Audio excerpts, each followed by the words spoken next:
Knicks family, what's poppin'? It's your boy. Sorry for any technical difficulties, but let's get to it. Anyway, the Knicks have traded Kristaps Porzingis to the Dallas Mavericks. They've agreed to a trade, and all I can say is, wow, man. Let's get into it.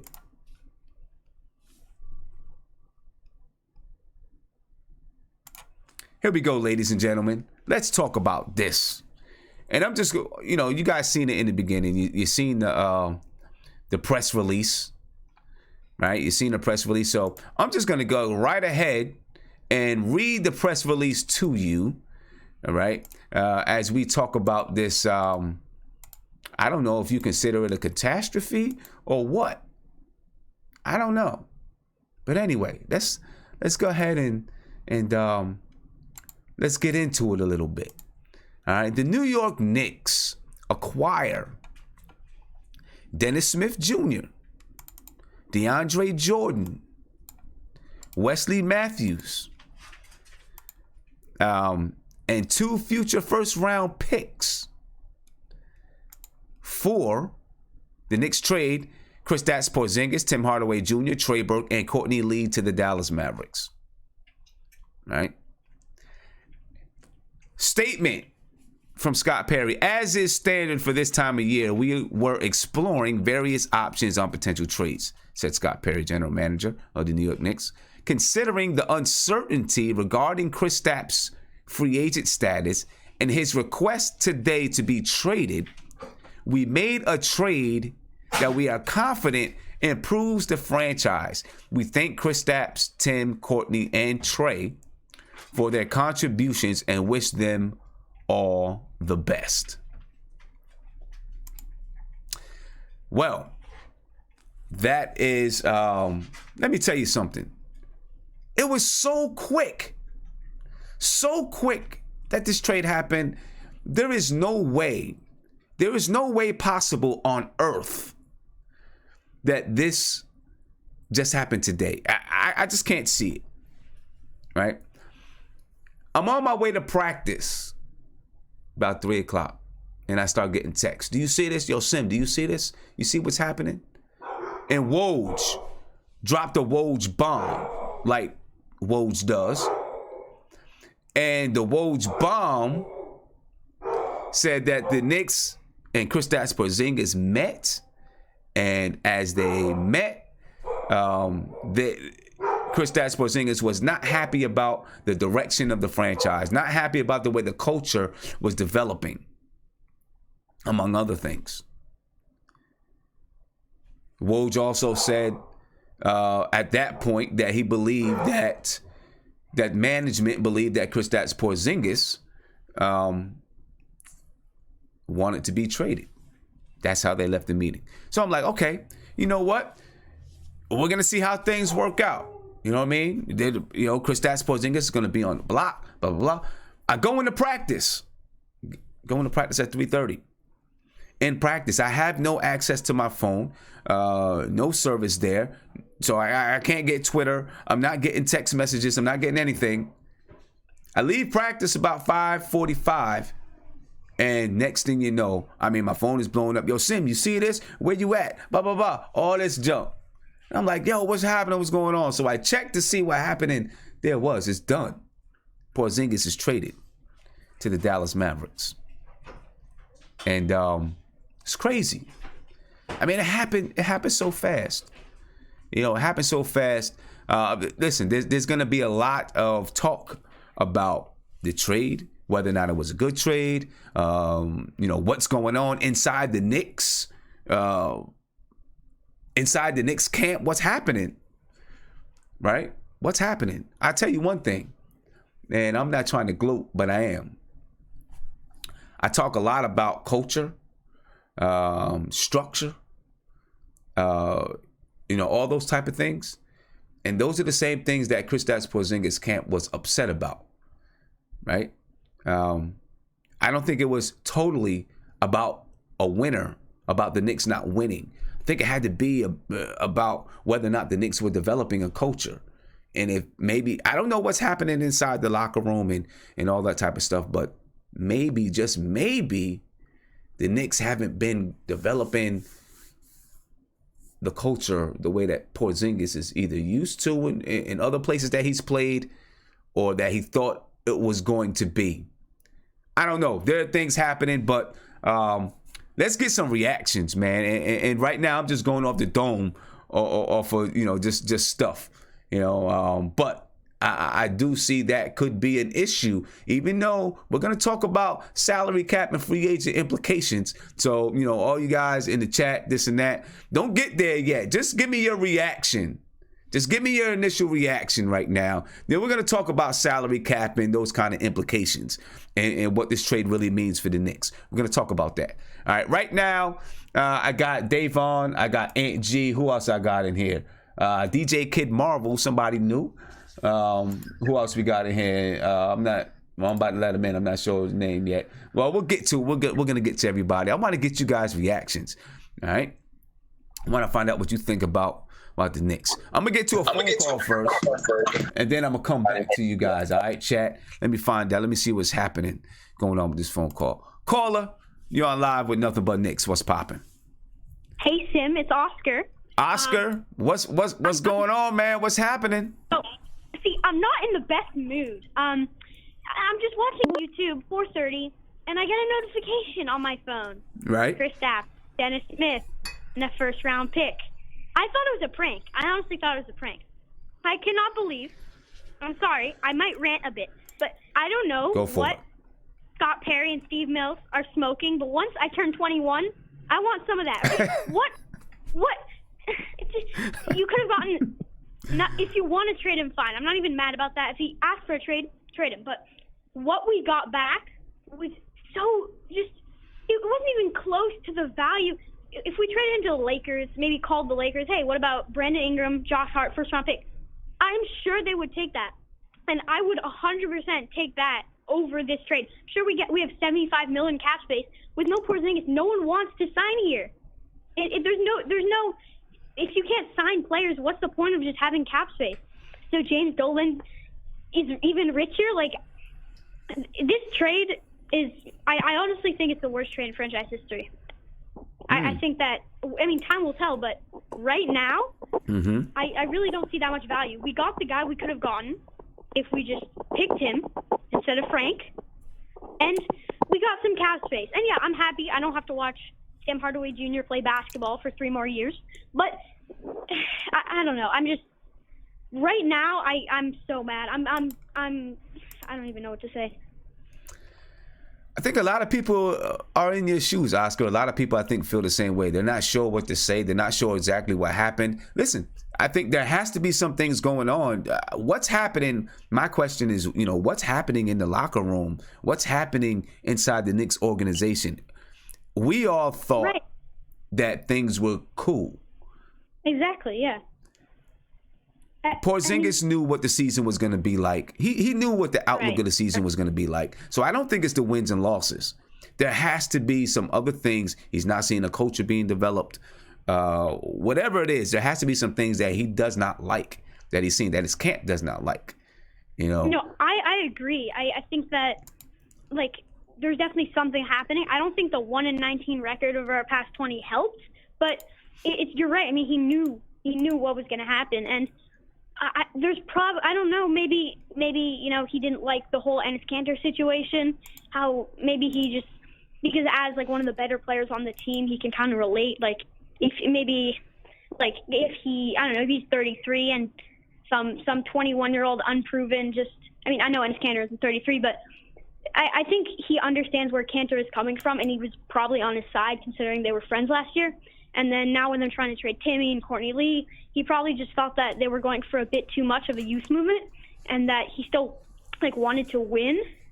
And he saw the Mavericks as a young team with Luka, but still a team that can compete in the future. Yeah. And isn't it funny that we just played the Mavs last night? Yeah. Just played the Mavs last night. Yeah, he had a triple-double, yeah. Dennis Smith Jr. had a triple-double. Luka was in town. They interviewed Luka after the game. I was looking at it on League Pass, and they kind of cut the interview off. He was saying that he would love to, just talking about how much he respects Kristaps Porzingis and all that kind of stuff. And well, they're teammates now. And you look at. I'm surprised Frank Ntilikina didn't go in that trade. Yeah, definitely. I am surprised he wasn't included in that trade. But you look at now, Kristaps Porzingis and Luka over there. They've got something. As long as Porzingis is healthy, they've really got something to build around. But we'll talk about that. We're gonna continue to talk about the Knicks and get some fan reactions. Oscar, I appreciate the call, man. How's school going? Nope. Pretty good. I'm on break right now. Yeah. So I was gonna have a good week. Then I heard it. You're gonna have a good. Leave it to the Knicks to ruin your week, right? Exactly. I mean, the only thing that can brighten up my week is if we trade DeAndre Jordan, because I think he still has value. So I think that's definitely something that's going to come up, because the deadline's coming up. So I don't know if we can get a first, but maybe some assets for him. Mm-hmm. Now, I don't think the Knicks are done. I don't think they're going to trade DeAndre Jordan because he has a $22.9 million expiring contract. Right. I don't think anything happens with Jordan until the end of the season. Well, I mean, there's no way they're going to play him. If they weren't going to play Cantor, they're not going to play him. But it's just going to be Mitch and Luke Cornett. But I mean, I still think he has some value. He's not what he used to be, but he's still a good rotation center. I don't think any playoff teams really need a center. I mean, I guess I could see him on the Lakers, but I mean, actually, he might work on the Lakers because they have the cap, and he's only on a 1-year deal, so they could just let him go. But either way, I do not approve of this trade. Thank you. All right. Thank you, Oscar. I appreciate the call. We're going to get to some more calls later on in the show. Later on in the show. Right now, we're going to get to our guys in the video chat and, get some guys' reactions. I'm not sure if Mark is going to come through. Kristaps Porzingis is Mark's boy. That is Mark's boy. Right now, I mean, somebody put out an APB. Call your local police department. Call the ambulance. Call whoever you got to call. Let's make sure Mark is not standing on the top of a building somewhere with a Porzingis jersey on. Right? 'Cause that was Mark's boy. That was his boy. Mark, if you're out there, join us. We want to make sure you're okay, my man. All right, in the chat, we got some guys in the chat loaded up in the chat. People got some things they want to say. Let me get to one more phone call, guys, and then I'm gonna get to you guys in the chat. All right, caller, you're on live with Nothing But Knicks. What's popping, man? Give me your reaction. What is your reaction? Your initial reaction? All right, my name is Otto Porter. This is my first time calling. The reaction I have, it's totally huge. I think it's a win for both teams. Okay. You could see from the Knicks, they get rid of all the bloat with all the people that they want to get rid of. Right. And get some extra draft picks, which is pretty good. And then from Dallas, it looks like they can have a team for the playoffs. So I'm excited for both teams. Okay. It could, and I'm gonna, give my perception of the trade a little bit later, but the Knicks definitely clear up. I know there's a lot of people that are not happy with the trade, and I understand why. Right? I definitely understand why. As much as the Knicks have discussed and talked about building the right way, this might send a different message. But you know what? Porzingis put the Knicks in a situation. If he requested a trade, and this has happened so much. This is happening so much lately. It's crazy. Players are not supposed to be able to request a trade. Anthony Davis was fined $50,000 for requesting a trade. We'll see if KP, if the same thing happens with KP. Players are requesting trades. I'm not going to say KP doesn't deserve that right. All right, KP's been in the league for 4 years. He's a has the potential to be a top level player in this league. He was playing for a franchise that, he's been through how many different coaches already, how many different players, general managers. I get it from KP's standpoint. I really do. I'm not going to lie. I definitely get it. Yeah. It is something that could potentially work out for both franchises, though. I will say. So what do you think about with all the free cap space? What type of players would you be looking for? Well, I'm gonna get to that. But Okay. Yeah. I'm gonna get to that. I just want to get people's initial reactions, and then I'm gonna get to what, what I would be looking for in free agency and what I think we should expect in free agency. All I have to say, it's a win for both sides. People who are crying that Porzingis is gone, it's not that big of a deal. I think if management do the right thing and get the people they need to get, I think it's a good look. Plus, we got the 2 draft picks, allegedly, or supposedly. Yeah. 2 draft picks. I think I seen in the chat someone said 2021, 2023. I'm not exactly sure what those draft picks are yet. I haven't seen it, and maybe that's accurate. Mm-hmm. But I'm sure we'll find out soon enough. All right. Thanks a lot for the call, son. I appreciate you, Otto Porter. I see you in the chat sometimes. Your name is Otto Porter in the chat, right? Yeah, sometimes I might talk a little greasy, but it's all good, nothing. Man. It's all good, my man. All right, I appreciate the call. All right, have a good one. All right, love the show. Thank you, appreciate it. All right, we're gonna get to our video chat. See what guys are thinking, man. We're gonna get to some more fan reactions. We're gonna break this thing down a little bit in a little while. Let me see, Davon. I'm gonna come to you first, Davon, man. All right. What's popping with you, man? How you feeling? What's popping, Sim? I'm good. A little bit surprised. A lot of stuff happening. Right. But I'm good, though. I'm good. Right. How you feel? Man, I'm just shocked about how fast everything happened.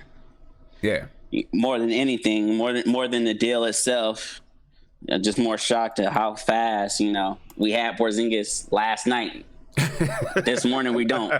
This afternoon we don't. Right. Like, and he's on Dallas, a team that we played last night. Yeah, you can't tell me that last night. That makes it crazy. Yeah, you can't tell me that they didn't have a conversation last night. Oh, yeah, they was definitely talking heavy the whole game. Had to. There's no way that this thing got done this fast. I think Ant is gonna bring up some things, just about the Knicks knowing for a while that KP maybe wanted to be traded.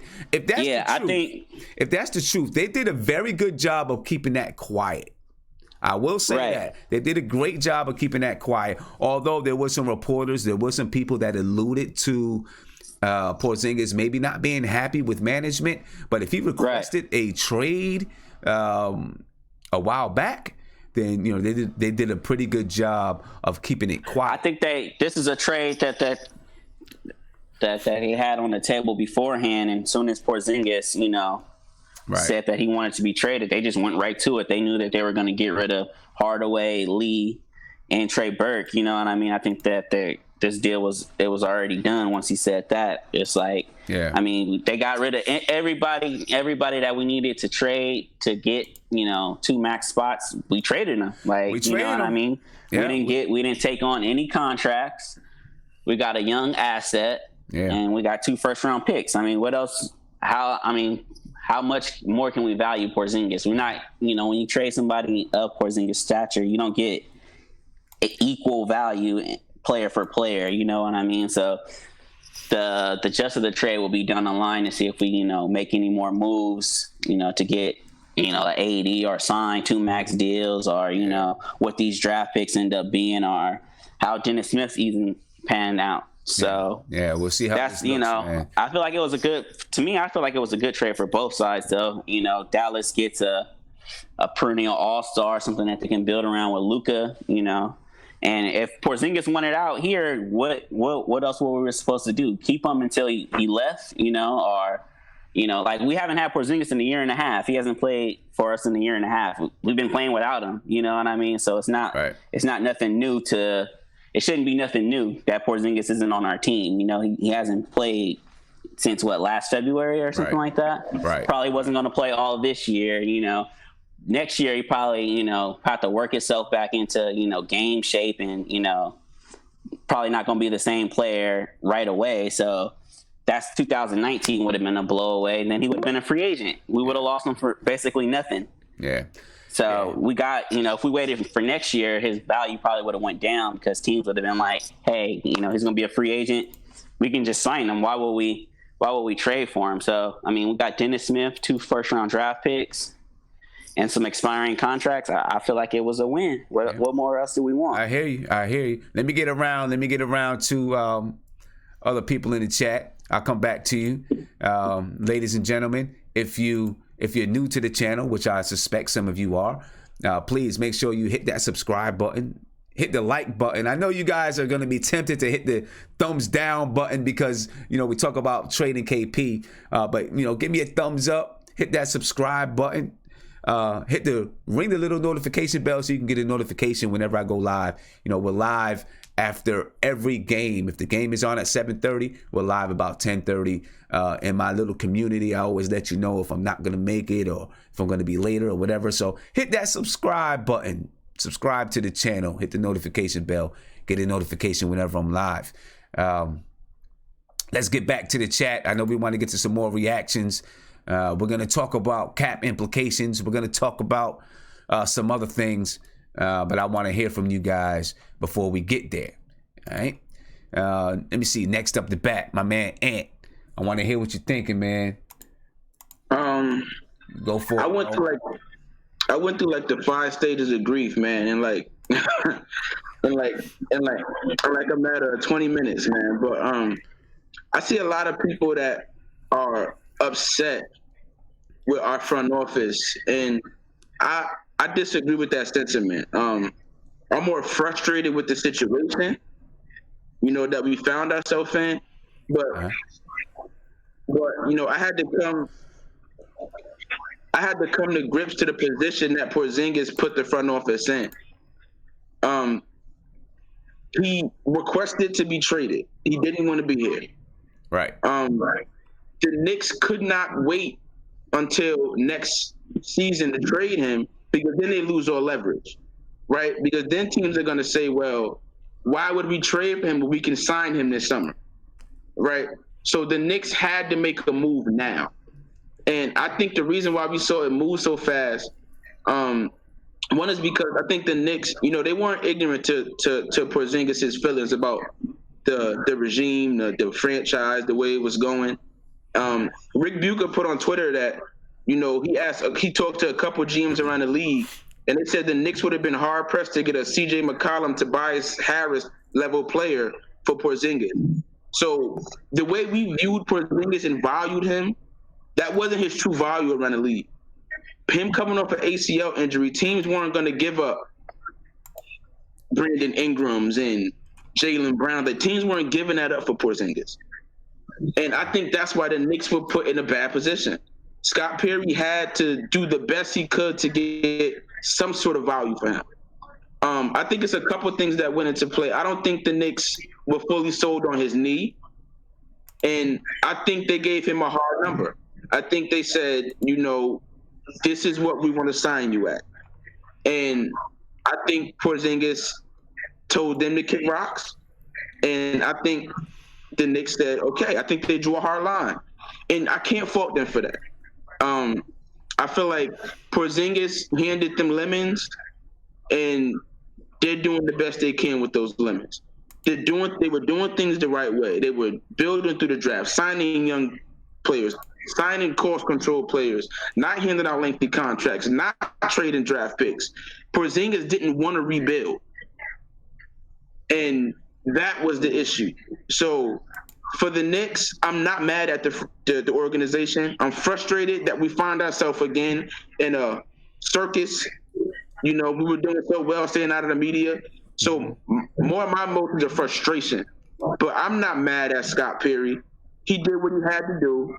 He didn't allow a player to run his franchise. And that's what a good GM does. So I'm still trusting Scott Perry. I want to see what he does this summer. We're going to get into that.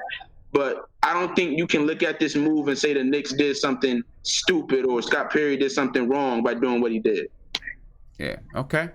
All right. I mean, I agree. I mean, he had to do something. I just thought that maybe, he would have looked around a little bit further, but it sounds like, this wasn't, and clearly, this wasn't they were doing their due diligence before this just happened. This is news to us, but I don't think this is news to the Knicks.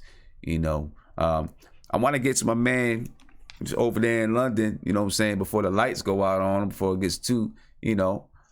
What's popping? What's popping, man? How you feeling? I'm good. I'm not in London right now. I'm in Spain. Oh, you're in Spain? Okay. Yeah, All I'm right. in Spain right now. But I had to. This is a big moment, like, so I had to come onto the chat, obviously. Yeah. But yeah, I'm shocked, to be honest. I'm not gonna lie. Obviously, I knew that there was a little bit of a problem between. Go ahead. Obviously, I know that there was a problem between the Knicks and Porzingis. I knew that they fully didn't trust each other. Right. But initially, when I heard the trade, I'm not gonna lie, I think 99% of Knicks fans were all, like, obviously shocked, a bit angry. But then more details are starting to come out. Like, I just read that Porzingis' brother Giannis, apparently, he was angry with the fact that when Porzingis skipped the interview, that Steve Mills didn't go to Europe to go after him. So that just, like, promotes that image that Porzingis is of Porzingis' ego. Like, it just Porzingis' team's ego. So I'm happy that the fact that I'm not saying that Porzingis is a cancer. I love Porzingis. I still do. I'm not gonna hate on him just because he got traded. I'm not happy at the way he did it and everything, but I'm happy that now that we cut the cancer out before it spread it, innit? I'm not saying that he's a cancer, but it's just an analogy, obviously. Yeah, I hear you. Yeah, I'm just happy that we obviously cleared cat space, but no one can really say that this trade is bad until July. July is when we really find out how this trade went down. So I'm gonna be reserved until July. Hopefully they buy out Wesley Matthews and DeAndre Jordan, but I'm just gonna wait until July. But I'm shocked. That's what I got. Yeah, I'm shocked. I'm shocked as well, man. I'm shocked as well. Definitely, it's crazy. It really is crazy. For those who are just joining us, I'm sure you guys are already aware. All right, but the New York Knicks trade Kristaps Porzingis, Tim Hardaway Jr., Trey Burke, and Courtney Lee to Dallas. In return, they have acquired Dennis Smith Jr., DeAndre Jordan, Wesley Matthews, and 2 future first-round picks. And Woj has tweeted that those 2 picks are sources with Ian Begley. Dallas is sending New York a 2021 unprotected first-round pick. And a 2023 protected first-round pick, protected 1 through 10. So that's what the Knicks are getting in the deal. Now, of course, the Mavericks are probably, the 2021, 2023. If you have Luka and you have Kristaps Porzingis, I'm pretty sure they feel as though they're going to be a top team in the Western Conference, and those would be 2 very low first-round picks. We'll see. All right, we'll see how that works out. But anyway, there you have it. That is the trade. And I think there's going to be more trades to come. I think that you will see. There's got. The roster right now is just crazy, right? It's wild right now. We didn't really clean up the. Maybe we cleaned up the glut at guard a little bit, but not much. Now you got Dennis Smith Jr., you got Wesley Matthews. Maybe he doesn't even play for the Knicks. Maybe the Knicks buy him out and he goes and plays for someone else. Maybe the same thing happens with DeAndre Jordan. I don't know. We'll look at that. You still got Emmanuel Mudiay. You got Frank Ntilikina. When those guys come back from injury, you don't have you got Dennis Smith Jr. there, where Frank and Dennis Smith Jr. are actually friends. That's a rival to us as Knicks fans. That's a rivalry, but those 2 guys are actually friends. Those 2 can actually look good next to each other. To tell you the truth, it's possible that they could look good next to each other. Now you probably make room for Damian Dotson to play. to play more, to take that starting 2-guard spot. I don't know. I mean, Courtney Lee wasn't really playing, so the only rotation player that really left right now, because KP not a rotation player. The only rotation player that left is Tim Hardaway Jr. It's the only real rotation player. Now, you brought in Dennis Smith Jr. He'll be a rotation player. But we're going to get into it anyway. We're going to get into it. I don't want to jump ahead. I got thoughts rolling around in my head, so I'm jumping ahead, but we're going to get into it in a little bit. I'm going to get back to a couple more reactions, and then we're going to talk about salary cap and free agent implications. All right. So let's talk a little bit. DJ Kid Marvel, I'm coming to you, my man. Soon as I mute Wormo out a little bit, calling in from the gym, saying muscle bound. Somebody actually said that Wormo, and for those of you who are new, you guys don't really know Wormo the way everybody else knows Wormo. When we went to the game the other day, the Martin Luther King's Day game, Wormo came in swole, y'all. He came in swole. You know what I'm saying? And then he got embarrassed when people started talking about it on the chat. Wormo got a little bit embarrassed. He was like, he didn't want to hear it. But, Wormo came in swole. People was like, damn, I didn't know you went to prison, Wormo. But, anyway, DJ Kid Marvel, what's popping, my man? What's popping, man? So, how I feel about this situation. I'm not sure if I'm more mad at the overall incompetence of the front office by making this trade, or if I'm more mad at KP for wanting out. I understand how everyone feels about the draft picks and getting rid of the salary and stuff, but I just feel like it's the same old Knicks. Why would anyone want to come play for this franchise where we can't keep our stars, we can't put players around our stars, and we go through the same shit? It's been 20 years of the same stuff going on. Yeah. And obviously you gotta wait till July, but what if nobody comes? What if we don't get any free agents in July and we have nothing? What if we don't get the first pick? Well, that's what I'm thinking right now. Yeah, I hear you. I think, but see, I think we have to look at. It's tough, right? I get exactly what you're saying. It is very tough. Kristaps Porzingis, I understand Kristaps Porzingis. I understand his situation, right? I mean, he's been through, I get his situation too.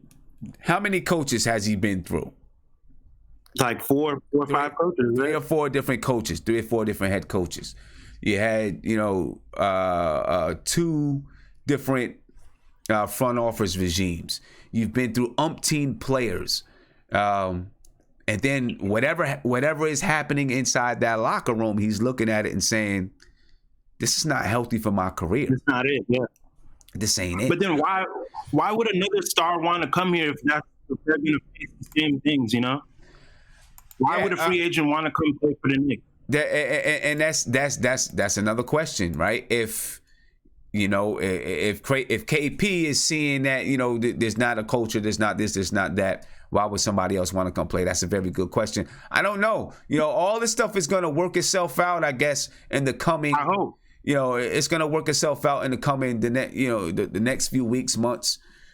It's going to work itself out, and we'll see exactly what's happening and going on, man.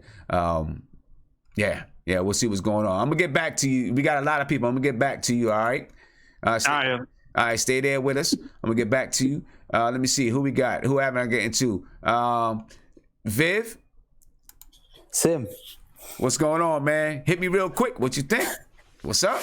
Yeah, I was at work and man, one thing happened and I was talking to somebody and then we just heard oh man, this person's coming through, this person getting traded, this person getting traded. It's crazy. Look, the main overall reaction is I'm disappointed in.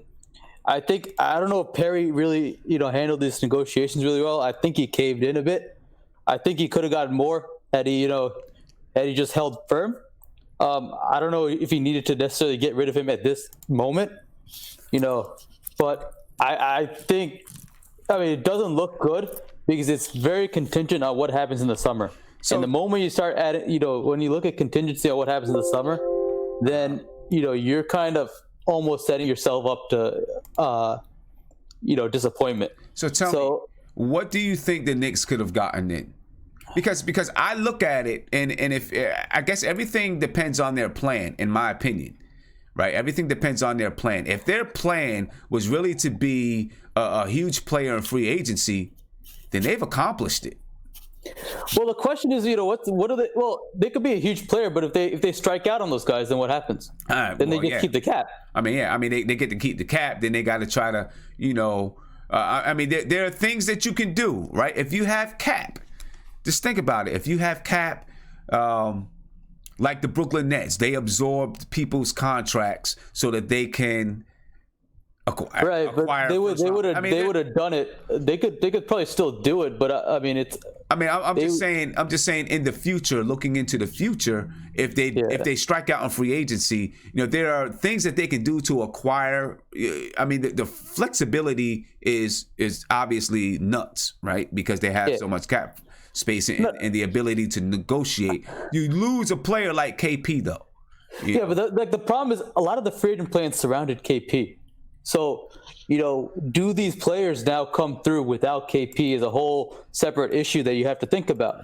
And also, I feel like where the front office really, missed out on this is I think they needed to work a lot harder trying to fix this relationship with KP.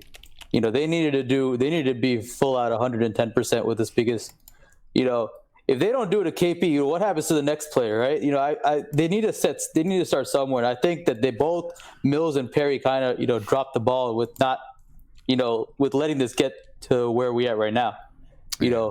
I really think that they should have been a whole lot, forthcoming in the sense of trying to, make sure KP is part of these plans so he doesn't request a trade. Right. Now, look, requesting trade, that's a whole separate issue. Like KP to me is dead to me now. I don't care about him anymore. But look, I wish he doesn't play in the Garden anymore. Like again, I don't I want to be booed every minute. He's not gonna get booed the next time he plays in the Garden. But whatever it is happens. But look, I feel like you gotta as a front office, you gotta be more straightforward and more forthcoming with your players, especially the ones that are the best players in your team. And I feel like that didn't happen there, and that's probably the biggest disappointment of this era. Yeah.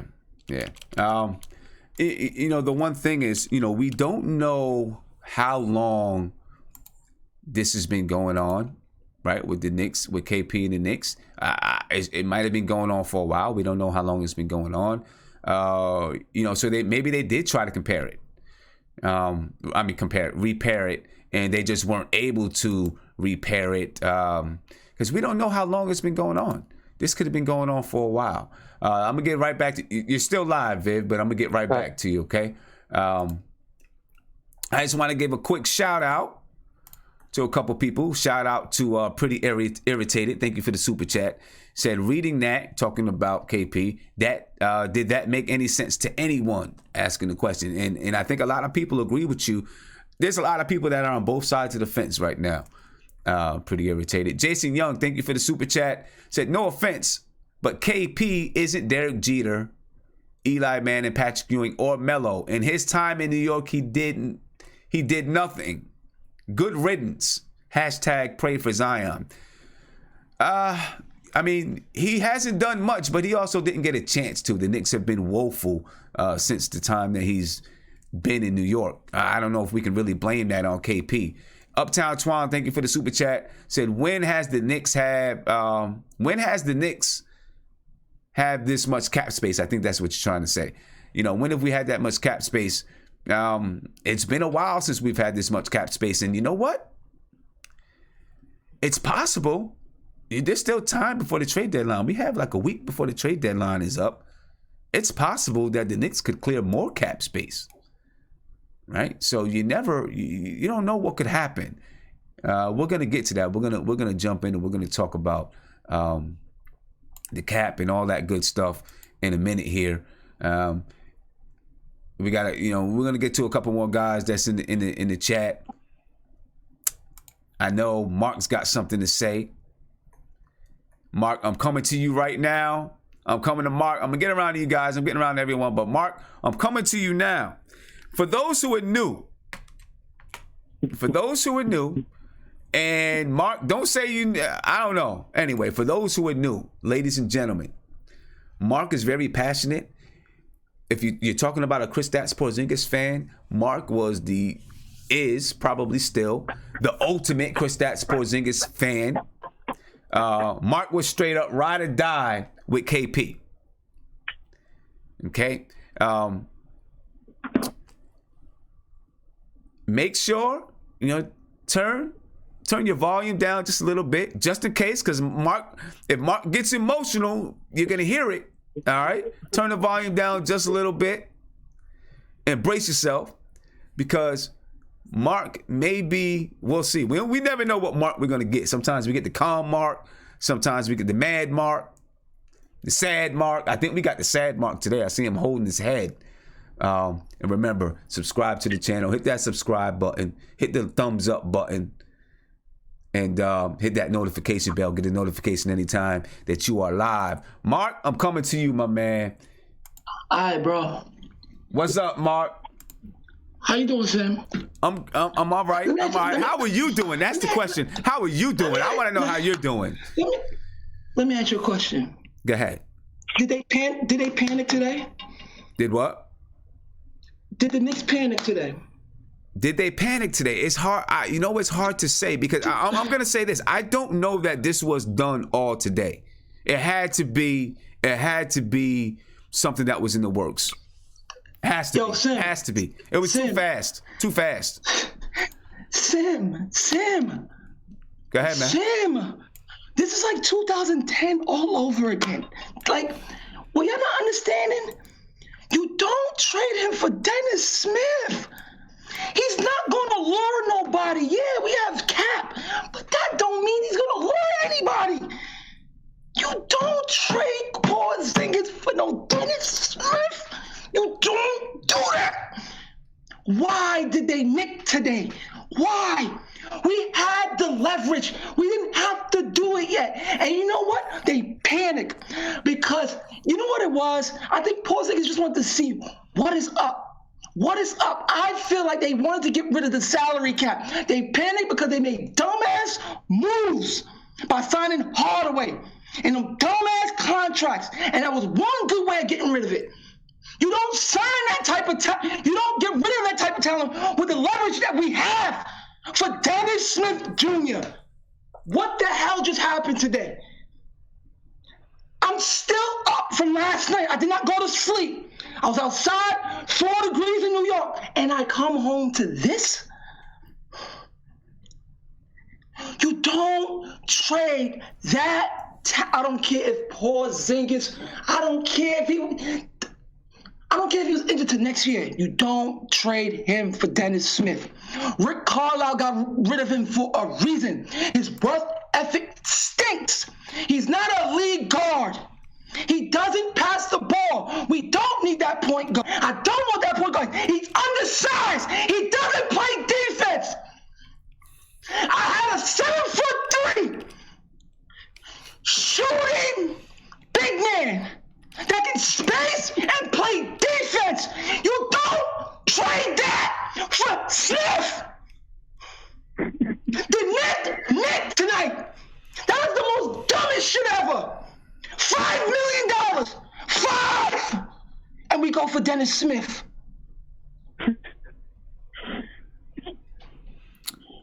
Hey, man. What is those picks? What is those picks? Why am I not getting a 2019 pick? Why? Porzingis is worth that. And you paired him up with this. Cocky. I swear to God. Listen, I know most of y'all don't like KP, but you paired him up with the right player, with the right swag, with the right coach to put that man in position to do wonderful things. I swear to God, if we don't land now either, I don't want to see Kemba Walker. I don't want to see Butler. If it's not KD or it's not Kyrie, y'all will never see me again. I'm going to commit suicide. I can't. You don't do that, Sim. You don't do that. You don't trade it for an undersized point guard.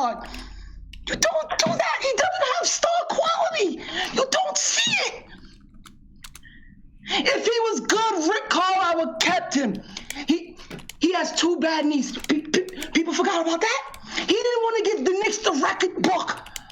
We just traded KP for a pick that we should have got. That's what the hell we just did. An unprotected pick. I don't care about those picks. It should have been a 19. I'd have been okay with no, I'm not even okay with it. You don't trade Porzingis with the leverage that we had and Scotty. Listen, I'm hoping to God, him panicking tonight, that he must have something down the line. If he has something down the line, I will forgive him. But still, we had the leverage, and I don't think Porzingis just wanted to go like that. I don't think. He walked out the room and in the next 30 minutes, he got traded? That's spooky to me. That is spooky to me. How you feel about this, Sim? Talk to me. I need to hear it. I need to hear it, Sim. I'm not sure how I feel about it yet. I'm not sure how I feel about it yet, Mark, to be honest with you. Sim, do you give up Porzingis for Dennis Smith? How confident do you feel he can, matter of fact, attract somebody? You think Kevin Durant is going to want to play with him? Are you kidding me? You think he's going to leave a top-tier point guard, one of the best point guards that's going to go down in history? He's not even near Mike Conley. I'll prefer to have Mike Conley than him. I'll prefer to have Kyle Lowry. I don't want him. Yo, Dallas fleeced us. They fleeced us. And you know why they fleeced us? Because they have the right coach to coach Porzingis. I don't care. He has the utensils to be great. And they got Luka Doncic. Oh, my God. You paired up 2 players that's going to go together seamlessly. They're competitors. KP's a competitor. You don't trade competitors. You don't. I don't care if he act like a diva. You gotta act like a diva to be a star in this league. I want my stars to act cocky. Right, you don't trade that. I'm gonna let you get a breath. Trade that for Dennis Smith. Hey, Mark, I'm gonna let you get a breath. But no, can I add something positive by you, please? I need that, please. I need something positive in my head because that was the dumbest shit I ever seen in my life, and it reminded me of 2010 where we don't get nobody. You don't go out there blindly like that. We don't have cachet like that. Well, I mean, the only thing that you can say positive right now, the Knicks have, $75 million. They got $75 million. Okay, listen. Hold up. They got $75 million. KP requested. KP made the request. Okay, so you leave. So that leaves Scott Perry and Steve Mills with a decision to make. He didn't want to be. Hold up. He didn't want to be here anymore. Talk to me. He didn't want to be here anymore. So they got to do something, right? They got to do something. So they knew that they wanted to be players in free agency. All right. So they made the type of trade where they can get enough cap space to be players in free agency. Right? They're bringing somebody young like Dennis Smith Jr., whether or not people like him or not. Just listen, calm down. Listen up. They're bringing someone like Dennis Smith Jr. All right. Listen. I haven't seen in my life. Hold on. You still got Kevin Knox in the wings. You still got your first round draft pick. You got a first round draft, an unprotected first round draft pick in 2021. You got a protected draft pick in 2023. It does at least give the Knicks some flexibility to make moves. That's right. To make a lot of moves. So now we got to see where they go from here. They at least have some flexibility. They talk, and I just seen something. They talking about signing Von Lay. No, you get rid of him. I don't trust the Knicks about to give these subpar players money that I don't. No. You get rid of those players. No, they couldn't wait to at least see what Pelicans is going to do with AD first, and then you make a move. I don't know if does this, but listen, but check it out though. Yeah, go ahead. Right? Go ahead. I don't think that this does not take us out of the Anthony Davis running. It doesn't. No, it doesn't. Yeah. Because now it doesn't. Because now you got more first round draft picks that you can use. Right? You got more first round draft picks. Excuse me. You got guys you can use this year's first round draft pick. You can use another year's first round draft pick, whatever it is. You also have guys that can match his salary still. So you can possibly, if Scott Perry really worked things out, he better have God on his side. But listen, he could possibly still trade for Anthony Davis without using the cap space. Without using the cap space. Oh, okay. Okay, come on, talk to me. Talk to me. Without using that cap space, if he's able to use those draft picks and I hate to say it, he might have to include Kevin Knox. He might have to include Frank Ntilikina. Yeah, if it's Anthony Davis, they all gotta go. They all gotta go. He might have to include those guys. But it is possible for him to find enough money that he can trade for Anthony Davis. Maybe he has to absorb a little bit of salary, but he can trade for Anthony Davis without killing that $75 million in cap space. And now you got Anthony Davis. If you're able to trade for Anthony Davis and still have $75 million, you can't tell me that KD, we back in business. Kyrie We back in business, bro. do not look and say, maybe I'll take a chance to go there. But we're going to talk about that. We're gonna get to that. Let me get to some other guys. Mark, go ahead. I'm sorry, y'all. Hey, Mark, just do me a favor. Trade my baby like that. Hey, Mark, just do me one favor. Stay in the chat. Don't leave out the video. I'm not going nowhere. I'm on suicide watch. I need y'all to watch. That's what I'm saying. We watching you. Don't leave. Do not leave out this video chat. Don't even go to the bathroom. Okay. All right. Don't even go to the bathroom. Guermo, what's popping, man? What's good? To steal from my man Ron, we are in we are in an epic organization, bro. We are so in that. Do you understand that you're the gift that keeps on giving to NBA? Do you understand that Porzingis' value was like a mystery black box? No one really knew. We sold so low for him. Check. We're banking our future on free agents coming here. Can you hear me? Yeah, I can hear you. Yeah, I got you. Go ahead. Keep going. My bad. We're banking literally on 2000 and on the future we're banking hoping that guys come to an organization that has no coach, no GM, no culture. Did you see what Charles Oakley said today? Did you see what Porzingis said? They are concerned about the culture here. Charles Oakley said culture is everything, Sim. Right. And then now we have an F organization that sold our best piece. Look, if you sold him for AD, if you sold for a bunch of other better assets, a 2019 draft picks, that'd be something different. We sold him for Dennis Smith Jr. with two bad knees, DeAndre Jordan, who can't do much besides defend and dunk, and Wesley Matthews, who's an aging wing. This is our organization, Sim. We are the laughing stock of the NBA. We sold Porzingis when he was at his lowest. And for the simple fact that everybody got on me, right? They got on me early on, especially guys in the chat saying, oh, you guys over-evaluate Fizz. Y'all say all this, blah, blah, blah. But come to find out, Porzingis felt the same way. Yes, his brother may have been bluffing this whole time, but it's showing. And this trade proves it. We are banking on the future. Imagine Durant doesn't leave. He re-ups for Golden State. Kawhi doesn't come here. Kyrie goes to LA or stays in Boston. We're screwed. Who do we have? We are an inept organization. It is laughable. Look, I'll always be a fan, whatever. But Sim, all I can do is laugh, man. This is so pathetic. This is sad, man. And I went to that game yesterday. This is sad. We deserve this, man. Honestly, and the sad thing about it is, I have a feeling that James Dolan didn't approve of this. Or he was so hands off for this. Because look, he didn't want to trade Melo. You think he wanted to trade Porzingis, our only cash cow, for both the national and international markets? No. And we sold KP for low. Now AD could be had by the Lakers for the cheap. For the cheap. Magic Johnson is feeling himself. He's touching his nipple right now. He's loving it because he doesn't have to sell too much to get AD now, man. We are dumb. We are stupid, Sim. I'm sorry. You go to other people, man, because I got to go play ball. We are stupid. We are inept. All right, man. All right, man. I got you.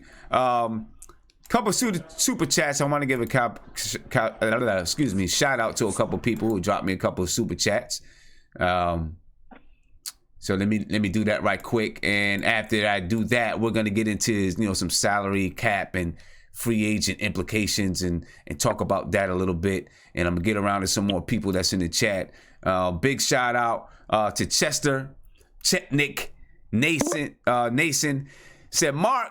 He said, Mark, be happy for KP. That's his message to you, Mark. from Chester. Be happy to KP. The Entertainer talking sports, and you guys know the Entertainer. And everyone that's online, check out the Entertainer. Check out his YouTube page, man. He does a lot. He talks sports from football, basketball, baseball. You'll love it. He does a lot of commentating live games. So make sure you check out my man, the Entertainer. He says, "Tell Mark his ravioli brother feels his pain." You hear that, Mark? Your ravioli brother feels your pain.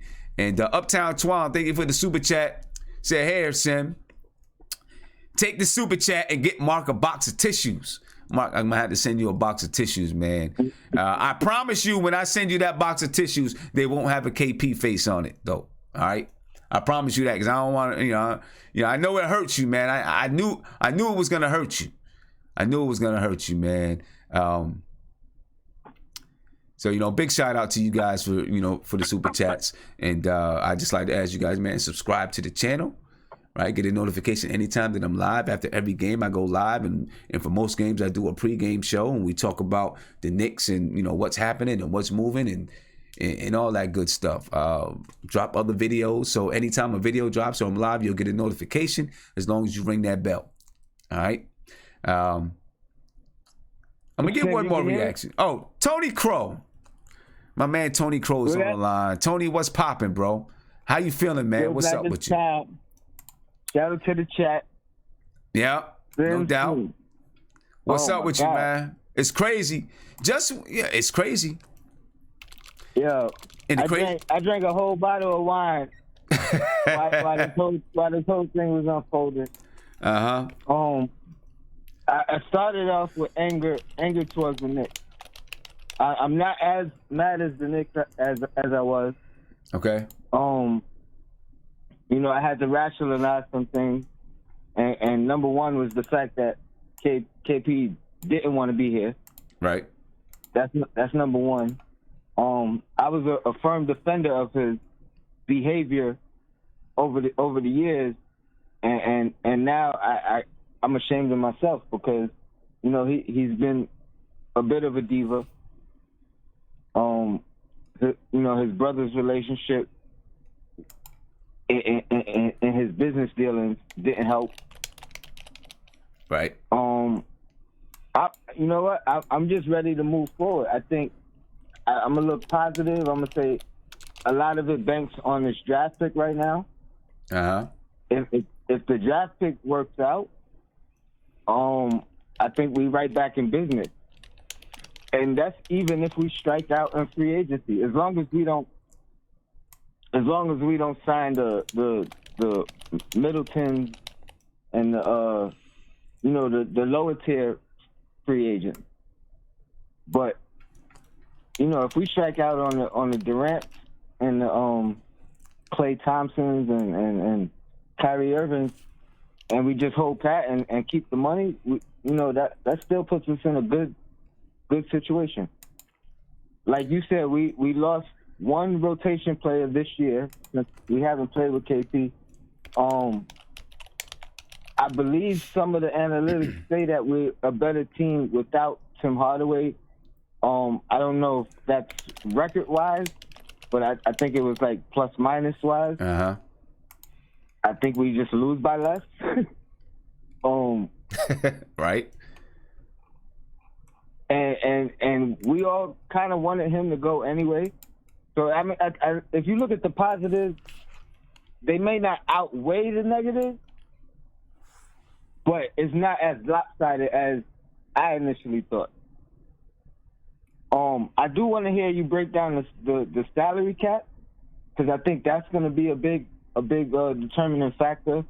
I believe Courtney Lee, Hardaway, and Lance Thomas were the only long-term higher and KP higher valued salaries we had. And I know Lance Thomas' contract isn't fully guaranteed. So whether we end up trading him with that value of the team that takes his contract doesn't have to pay him the full value and they can let him go, or we just let him go, that's more salary cap at some point. It may not be during the free agency. Like, we may have to trade him to use it. But if we don't trade him and we'll get that like sometime during the season if we waive him by a certain time. Right. So I think we in a good position, man. Well, yeah, it definitely leaves us in a good position. I will say that. Right, financially, it leaves us in a really good position financially. At the moment, we do not have a franchise player, but our franchise player wasn't playing for us anyway. Obviously, he was. We were looking forward to him coming back and what could happen when he came back. But so right now we don't have a franchise player.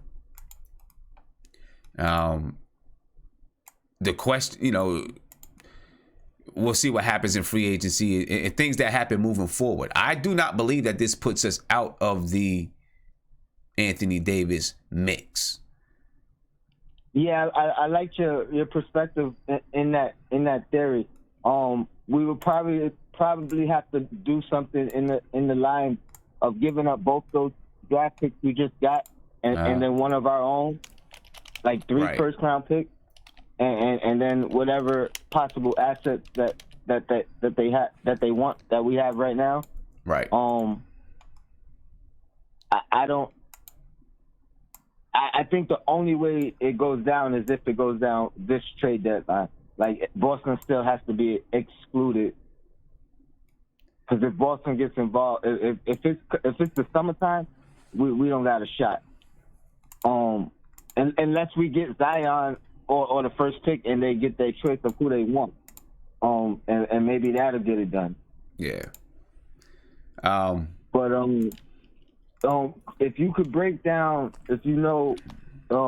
Jordan's contract situation, and I believe Matthews is expiring. DeAndre Jordan is also expiring. DeAndre Jordan makes basically $23 million.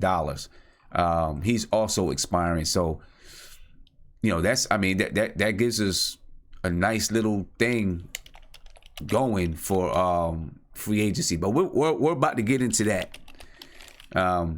We're definitely about to get into it because it looks good for us, right? It looks I think anyone would look at our current financial situation and say, I'll take that any day if you're a rebuilding team. Now, they would take the financial situation. Now, they would rather take the financial situation with Kristaps Porzingis, but you can't have everything. I hate the fact that we had to move Kristaps Porzingis. I really do. I really do hate the fact we had to move Kristaps Porzingis. I just hate that we had to do that. Because I don't think we got the best possible trade that we could have got for him. I think we could have gotten better assets in return. But at the same time, I'm not mad. Like the value of expiring contracts and the value, like say what you will about Dennis Smith Jr. We could have drafted him, but I like the pairing of him and Frank. Yeah, that pairing could be that could work. That could work. I really like that pairing. Whether it's starting backcourt or offense defense. Like either way you look at it, I like it. I tell you what, we had a discussion a few shows ago about Frank Ntilikina, Dennis Smith Jr. when it was rumored that there could possibly be a trade, and one of the things that I had mentioned is that I thought that Dennis Smith Jr. actually fit what Fizdale's likes to do better than Frank Ntilikina, right? Absolutely. I think that Dennis Smith Jr. really does fit what the Knicks like, what Fizdale wants to do. Defensively, maybe not. I mean, we're not playing good defense anyway, but offensively, I think he definitely fits it. And that's a problem I have, especially with Dennis Smith.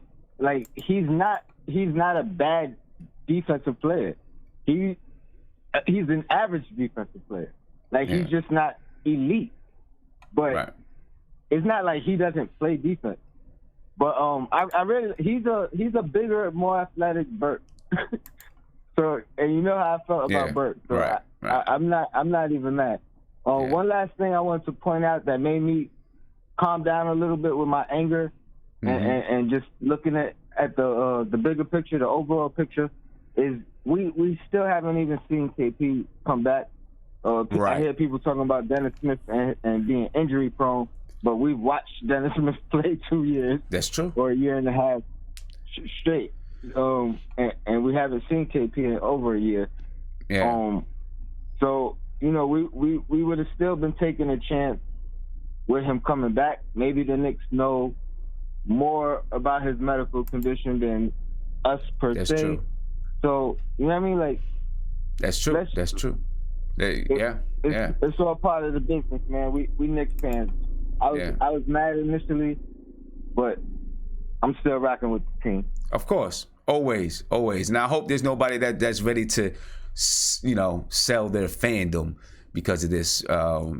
Anyway, Tony, appreciate the call. Appreciate you holding on for a minute as we, we're working through this as Knicks fans, man. And we're keeping an eye on Mark. We're going to make sure Mark is good. I see he moved to the kitchen. I see Mark move to the kitchen. We're watching him. I told him, stay on camera. Stay on camera. Hold your head, Mark, man. Don't do it. For real. Be all right. All right, Tony, man. Appreciate the call. Shout out to the chat. Yo, Black is time. Hit me up later. All right, peace. All right, let me get to big shout out to my man Darcy Nix. Said if I see Giannis, however you say his name, talk about KP's brother, I'm swinging. Porzingis wasn't available enough to compensate for his high maintenance ways and his brother. A good deal for us.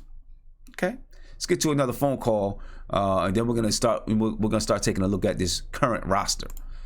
Caller, you're on live with Nothing But Knicks. What's poppin'? Hi, Sam. It's Knicks Max. How you doing? How you feeling? God, I can't even put it into words. I'm just gonna say heartbroken. A lot of people I woke up from a nap. I know. I woke up from a nap and I was like, WTF? Like, I couldn't believe what happened. I felt like we were got sniped. Yeah. Because we're all concentrating on Cancer being traded. The KP thing came out of nowhere. Yeah, it did. It came out of nowhere. Out of nowhere. I mean, we've heard little things here and there, but to actually see it in progress, and then when it was finalized, it was like, oh my God, this really happened. And I kind of was like on the let me sell my fandom type thing, and I felt Mark's pain because it's like, how many years do we have to keep going through this? Every time there's like a new situation, but it's the same results. It's like nothing gets done. We get these little spurts of hope, and then we're still left in, sucking, and I can't even I'm just so upset. But I do want to say one thing, if you don't mind. Yeah. Like I've seen people in the chat talking about it, and like all this cap space, it's like having a business with no customers. Like, who's going to come? Like, we have nobody to recruit. Who's going to recruit for us? Yeah, that's my whole thing. Yeah, and I the only thing that I would say to that, and I could be totally wrong, is there's a lot of backdoor channels that happen, backdoor talking that goes on in the NBA, right? And maybe, just maybe, the Knicks know that if they have cap space, that there are certain people that may come. I don't know. It's purely speculation, Right. Because what you're saying is totally right. You can have all the cap space in the world, but if you can't use it, what good is it? Yeah. And it kind of feels like, like, I hate to say this, and it's like the Phil residue.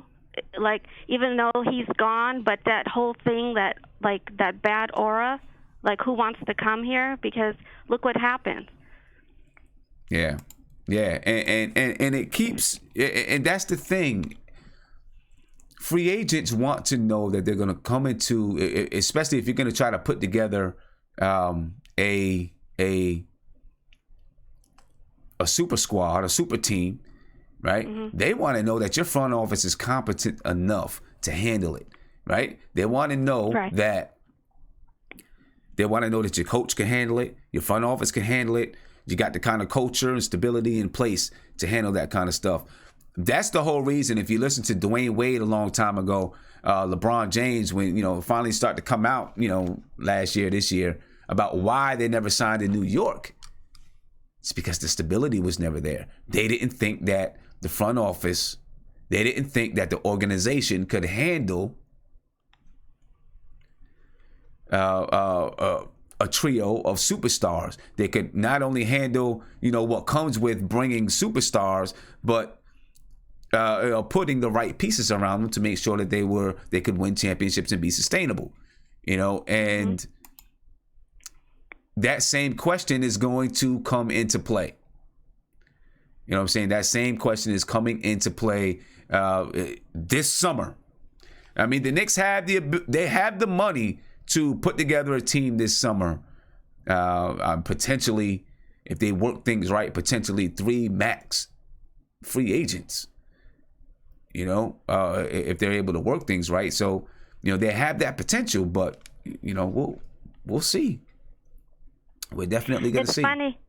It's not funny, but my father passed away, and he was a big Knicks fan. And towards the end of his life, he stopped being a fan because he couldn't take it. He was like, I had it, and he stopped watching them, and he got rid of anything Knicks related, just like, I'm done. And I never stopped, but it's like you can only take so much. And even before the Phil thing, like you said, I mean, because we've had this bad reputation, Phil really just tainted the whole thing. But I just don't see it happening. And I keep thinking okay, maybe, but I just feel we're cursed. And I know people don't like to hear that, but a lot of people I know agree with me. But there has to be a reason why this is bad front office. Like, how many different components are bad? Yet we're one of the biggest franchises in the country, in the world. Like, what? Yeah. And when they want to come to New York, they're going to want to go to the Nets, not to us. Sorry. Right. Yeah, I hear you. We can only hope that in the aftermath of this, the right moves are made. Now you got some cap space. You don't have KP. You don't got your the guy who's supposed to be your franchise. But you got some cap space. You can create even more cap space. You got draft picks. Let's see what happens now. Yeah. Let's see what happens now. That's all we can do. It's a waiting game. It is. It is. You could tell that guy in the chat I'm far from a dummy, but thank you. Sorry. They heard you. They heard you. They heard you. I don't even have to tell him. He heard you. Yeah. All right, Sam. Right. Well, happy belated birthday. Thank you. I appreciate that. That's all we could do is just wait. But thanks for taking my call. All right. Thank you. Have a good one. Okay. Take care. All right. Bye. Take care. All right. Let's take a look real quick, ladies and gentlemen. Here is the Knicks' current roster. This is who we have right now. We're gonna start looking at some things. This is who we have now. Our current roster. Right now we have Frank Ntilikina, Damian Dotson, Lance Thomas, Kevin Knox, Noah Vonleh, Alonzo Trier, Mario Hezonja, Mitchell Robinson. We also have Enes Kanter, Luke Cornett. We have our two guys that go back and forth from the G League to the NBA. We got Kadeem Allen and Isaiah Hicks, and just picked up is Dennis Smith Jr., DeAndre Jordan, and Wesley Matthews. This is our roster right now. How this plays out after the trade deadline, I feel like this may not be our roster after the trade deadline. There may be some more moves to come, in my opinion. There may be some more moves to come. You see KP in the back, in the picture in the back. You know, of course, I left that there, or put that there on purpose, because it's KP trade. But this is the roster. Once again, ladies and gentlemen, and if you're just joining me, you probably already know, but the Knicks have traded Kristaps Porzingis. They've traded him for Dennis Smith Jr., DeAndre Jordan, and Wesley Matthews, and 2 future first-round picks, which are a 2021 first-round pick, which is unprotected, and a 2023 first-round pick, which is protected 1 through 10. The Knicks traded away, of course, Kristaps Porzingis. They traded away Tim Hardaway Jr., Courtney Lee, and Trey Burke. And it leaves us with this current roster. Again, Frank Ntilikina, Damian Dotson, Lance Thomas, Kevin Knox, Noah Vonleh, Alonzo Trey, Mario Hezonja, Mitchell Robinson, Inez Cantor, Luke Cornett, our 2 G League players, Kadeem Allen, Isaiah Hickson, who we just picked up, Dennis Smith Jr., DeAndre Jordan, and Wesley Matthews. Let me get to a phone call. Caller, you're on live with Nothing But Knicks. What's popping? Hey, what's up, Tim? Rob the Knick. What's going on? What's up, Rob the Knick, man? What's happening with you? We got some things going on. Baby. Got some feathers being ruffled. A tough hit today. It was a tough hit. But, look, good riddance, Porzingis. Look, your brother brought that on. Your brother been talking trash about New York ever since he got here, on the low, on them out the country newspapers and everything. So, hey, we had to strike while the iron is hot. And we all know, once the NBA get a whiff that a player wants to leave, everything dries up. Nobody want to give you nothing. We made the best deal available. Hey, I'm happy with it. I'm looking for Boogie Cousins and Kyrie in the summer. Durant is just a dream. I'd rather go with Boogie and Kyrie and team them up with Knox, and let's grow these players. You say you'd rather go with Boogie? Business as usual, baby. You say, you think? I don't know. I'm not crazy about. I mean, I like DeMarcus Cousins, and I don't know. I don't know if he's. I don't know. And one second, Rob the Knick. Ladies and gentlemen, I forgot Emmanuel Mudiay. Prince, don't get mad at me. It wasn't on purpose. I forgot Emmanuel Mudiay. All right. So the current roster, and now I got now it says the current roster, and let me fix this for you guys, because making mistakes and whatnot. The current roster for the New York Knicks, just to correct it and make sure that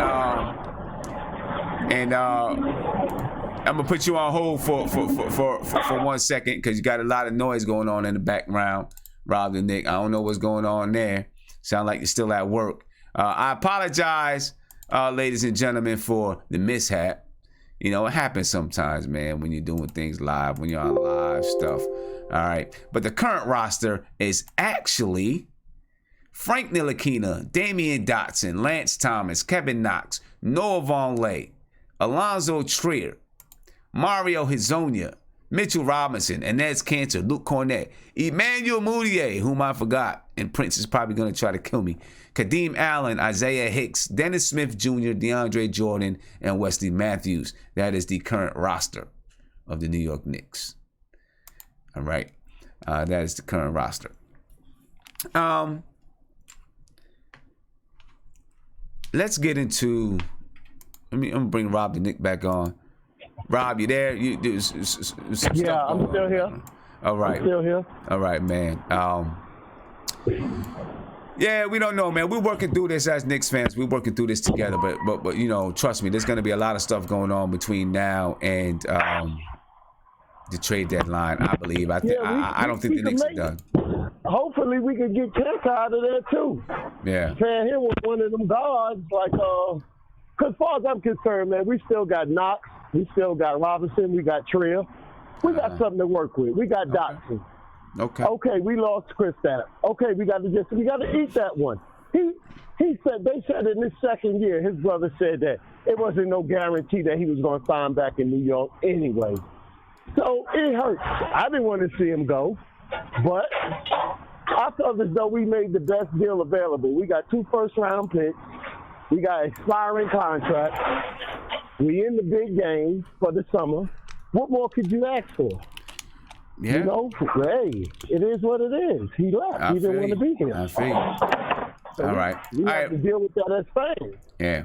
You know, we're not going to be mad at Steve Mills. We're not going to be mad at the player. Not going to be mad at the coach. Porzingis seen that it was tanking. He wasn't with it. Or he felt as though he wasn't getting the proper respect in the locker room. That's what I think. Yeah. As far as all the players is concerned, they might be looking at him like, well, you didn't do nothing either. But you know, we got to wait on you. You know, you got a lot to say. You know, he got raised by Melo, so there's a little bit of a diva in him too. So it's not what Fizdale want. You know, Fizdale and them, you know, is the best deal available. Now, we can cry over it, but he was giving us 22 a game at what, 43% field goal. Maybe he was going to get better. Maybe. Yeah. Well, we'll see what's up, Rob. I'm gonna let you rock, Rob, because we got some some other people trying to get in. Oh yeah, I'm getting ready to leave work. Yeah, I'm getting ready to get in the car and finish listening and try to feel everybody's pain. But tell Mark I feel for him. But that's my brother for another mother. But he got to deal with it. He's gonna be all right. All right, man. Appreciate the call, Rob. All right. Peace. All right, ladies and gentlemen, let's get into just start looking at some of the salary cap stuff. All right, just in case you weren't aware. We're gonna start and we're just gonna look at the Knicks salary before the trade. All right, this is the Knicks salary cap situation before the trade. Now, we obviously places haven't had time to break things down because this is still kind of brand new. It's just happening. But let's just take a look at what things look like before the trade. All right, we're gonna take a look at it, and then we'll just talk about some things after the trade. So let's take a look at this right now. All right, right now before the trade, right? You see, Enes Kanter, he had his salary came off the books this year, which is still coming off the books. All right, Tim Hardaway Jr. was in for $17 million this year, $18 million in 19-20. Courtney Lee, $12 million this year, another $12.7 million in 19-20. Right? You were still looking at who else was traded. Trey Burke. Trey Burke was just 1.7, basically 1.8 this year. These guys were traded out. And clearly, Courtney Lee was going to be on the books next year. Tim Hardaway Jr. was going to be on the books next year. That's $30 million right there that was going to be on the books for 2019, 2020. Keep that number in mind, right? Keep that number in mind. When you look at this, the Knicks were projected to have about $29 million in practical cap space. All right, $29 million in practical cap space. And for those who are not familiar, this right here, this is Knicks Film School website. All right, very good at breaking down the cap. This is you see it, KFS, Knicks Film School. All right, so if you ever want to check it out, check it out. All right, but this was before the trade. This is what we looked like: $29 million for the summer of 2019, 2020. All right, that's what things were. So keep that in mind. $29 million, 2019, 2020. Now, this is what happens. We're gonna take a look at the Dallas Mavericks cap situation before the trade. All right, because things have not yet broken down. It hasn't been updated yet. In the coming days, it'll be updated. With the way the current salaries look. Okay. All right. We're gonna take a look at Hoops Hype, and just look at what the Dallas Mavericks salaries look like before the trade. Okay. This is the Dallas Mavericks. This is what it was before the trade. All right. You see here, DeAndre Jordan was basically making $23 million this year. Wesley Matthews, $18,622,000. That's $40 million. That's $40 million right there. All right. You got Dennis Smith Jr., who is still going to be on the books. You take that $40 million, and these are roundabout numbers, ladies and gentlemen. Hasn't been broken down. When it gets broken down, we will definitely go over it in more depth when we can actually break it down, have time to break it down. This happened so fast, nobody really had time to break anything down. But in a nutshell, real quick, you see that's $40 million, about $41 million. You add that to the $29 million that the Knicks had already. Because we didn't trade away Cantor. We cleared away both of those salaries. Without bringing with it, we only brought $3 million back. And we brought back $3 million. All right. That's $70 million. That's about $67 million that we have. Now, who's coming off the books for the Knicks in 2019? There's other players coming off the books for the Knicks in 2019. Right, so let's take a look at some of the other people that's coming off the books in 2019.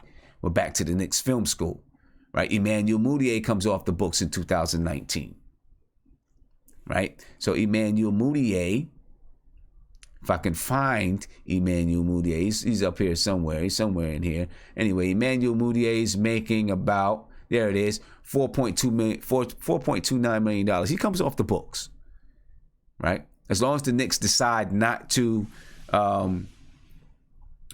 keep his cap hold, if they release his cap hold, that's $4.2, $4.3 million coming off the books. Right? That brings you back to about $71 million. Now, you still got Noah Vonleh that comes off the books.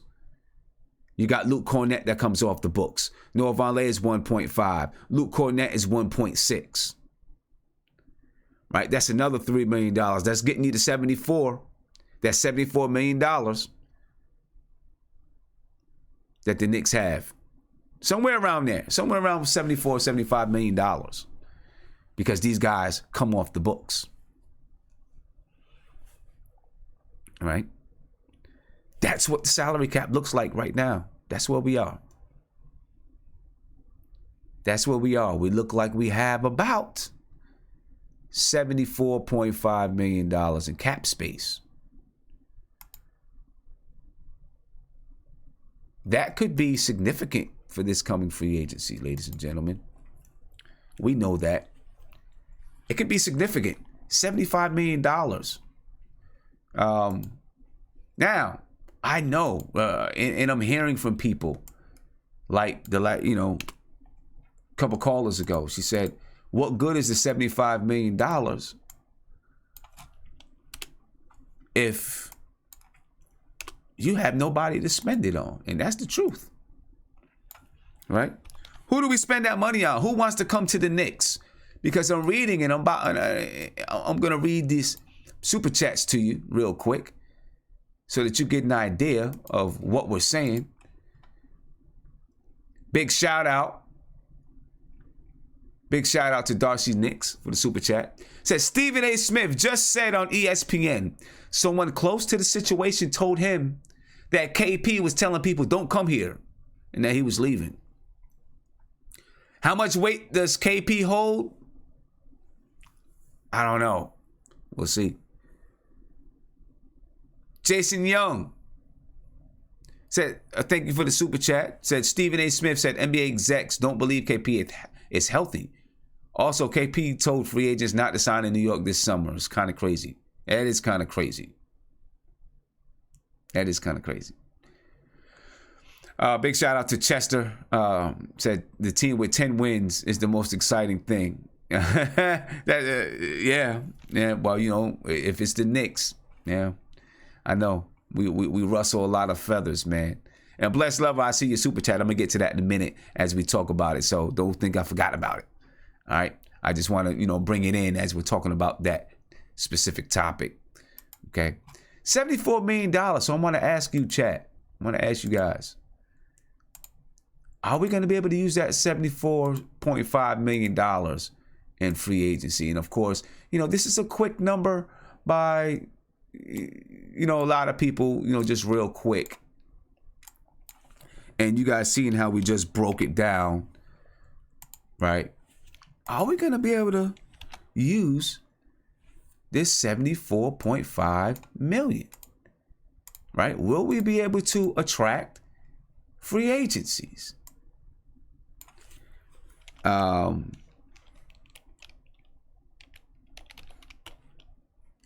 don't know. It's tough. I think that it's going. Listen, I don't think the Knicks are done. I think that there's I think more things are going to happen at the deadline, in my opinion. I would think that more things are going to happen at the deadline. It only makes sense to me, right? And it's possible that the Knicks could clear more cap space.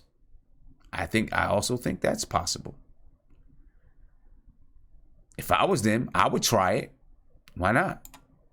I would try to clear as much cap space. I mean, if we're in this situation now, we might as well try to clear up as much cap space as possible.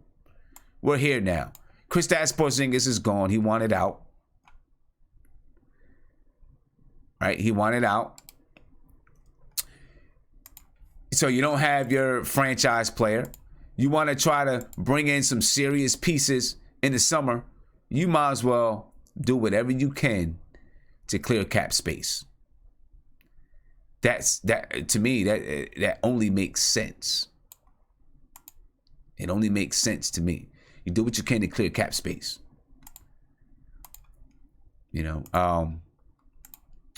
Because if you do what you can to clear cap space, but you also, like I said, I don't think that we'll see what happens at the deadline. I don't think the Knicks are done, and I don't think that it takes us out of the running for Anthony Davis. Right? But I want to know what you guys think. Will we be able to use this cap space? Will we be able to capitalize on $74.5 million? Or with KP spreading rumors, with the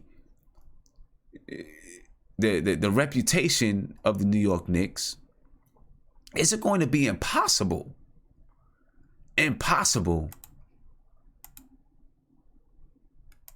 to use this money and bring in stars? I want to know what you guys think. All right. Isaiah, what's popping, my man? $74.5 million in cap space. I know you probably got a lot of things you want to get off your chest, but we kind of moved past that part. So I just need you to, try to comment on this cap space thing, man. $75 million after the Mavericks trade, $74.5 million approximately. Yes, I have a lot. I have a lot to say, I know we can't talk about that, but I know you do. This has been a shocking day. It's been a crazy day. My opinion on it is $75 million to sign who? How? Who's gonna come here? That's the question. Do you think people will come here? Do people will come here? Will people come here? Will we be able to use the cap space? My honest opinion, Tim, and I don't mean to be negative, no. Not anymore. This franchise to me is just a complete joke. And I love the Knicks. I love the Knicks my whole life. I had the greatest memories. I share great memories with you, my father, my girlfriend. I don't understand. I just want everybody to notice that there's one factor who's been on this all these 20 years is Steve Mills. And I don't see who would come to this.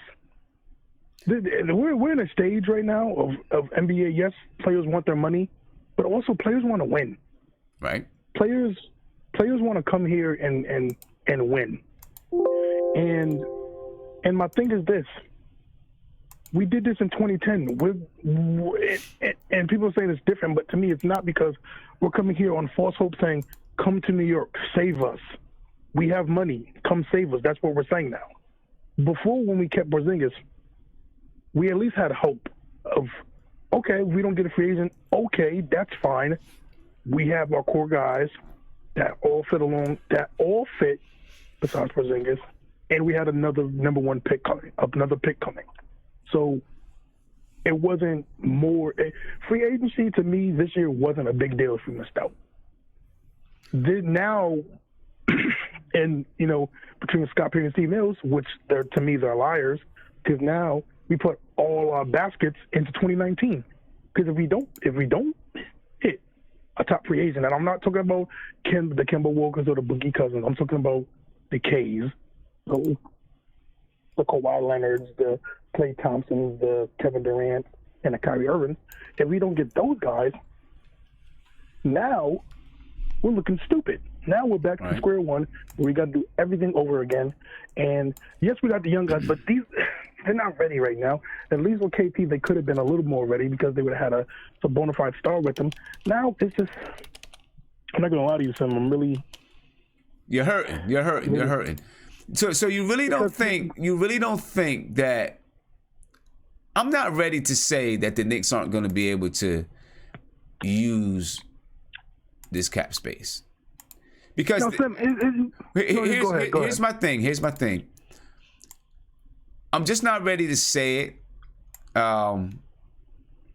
because, to be honest with you, given the situation, this is my opinion, given the situation, I know some people say that we could have done better.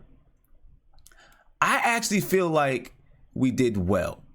Not in the fact that we brought back another, player, but in the way that we set ourselves up to be super flexible moving forward at the deadline, as well as in free agency, right?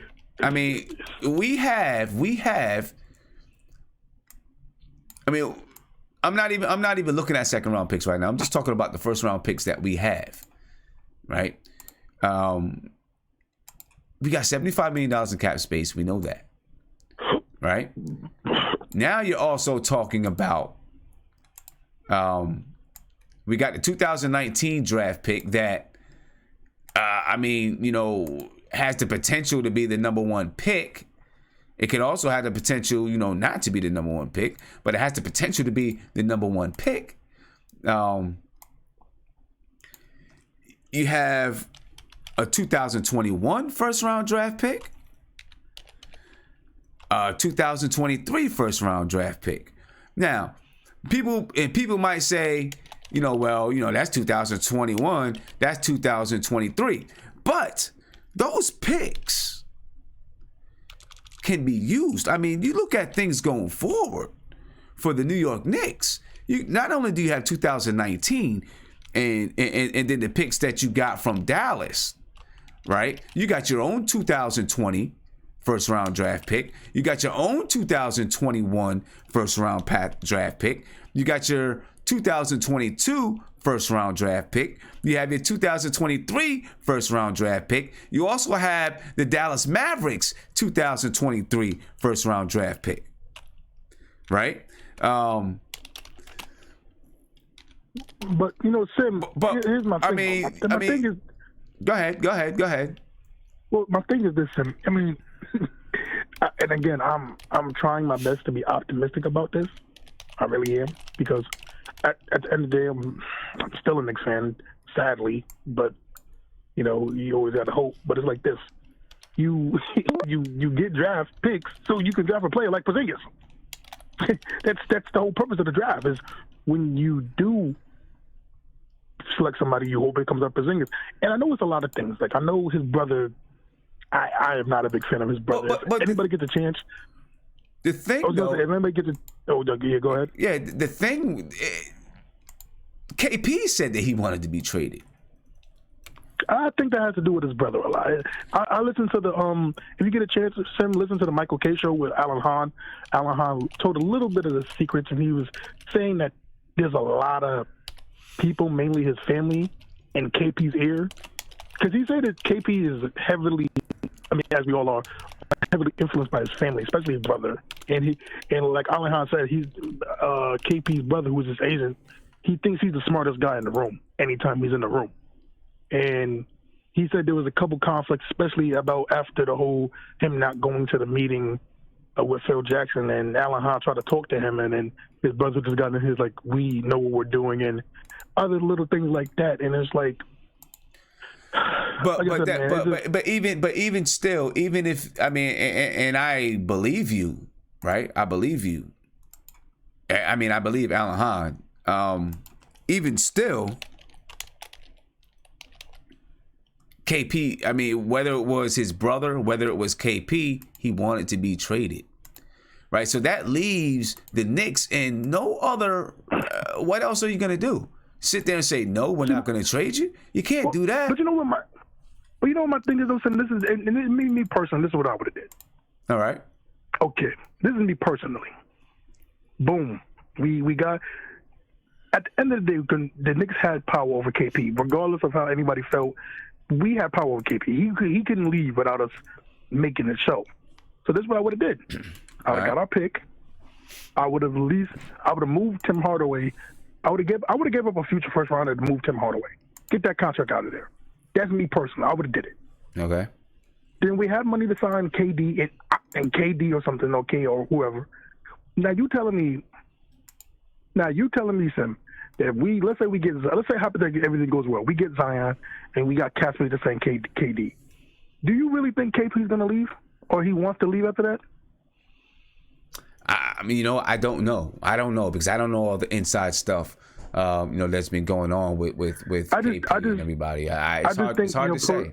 So I just say this though. I mean, I've been just watching a little bit of everything, and I think Jonathan Macri said it best.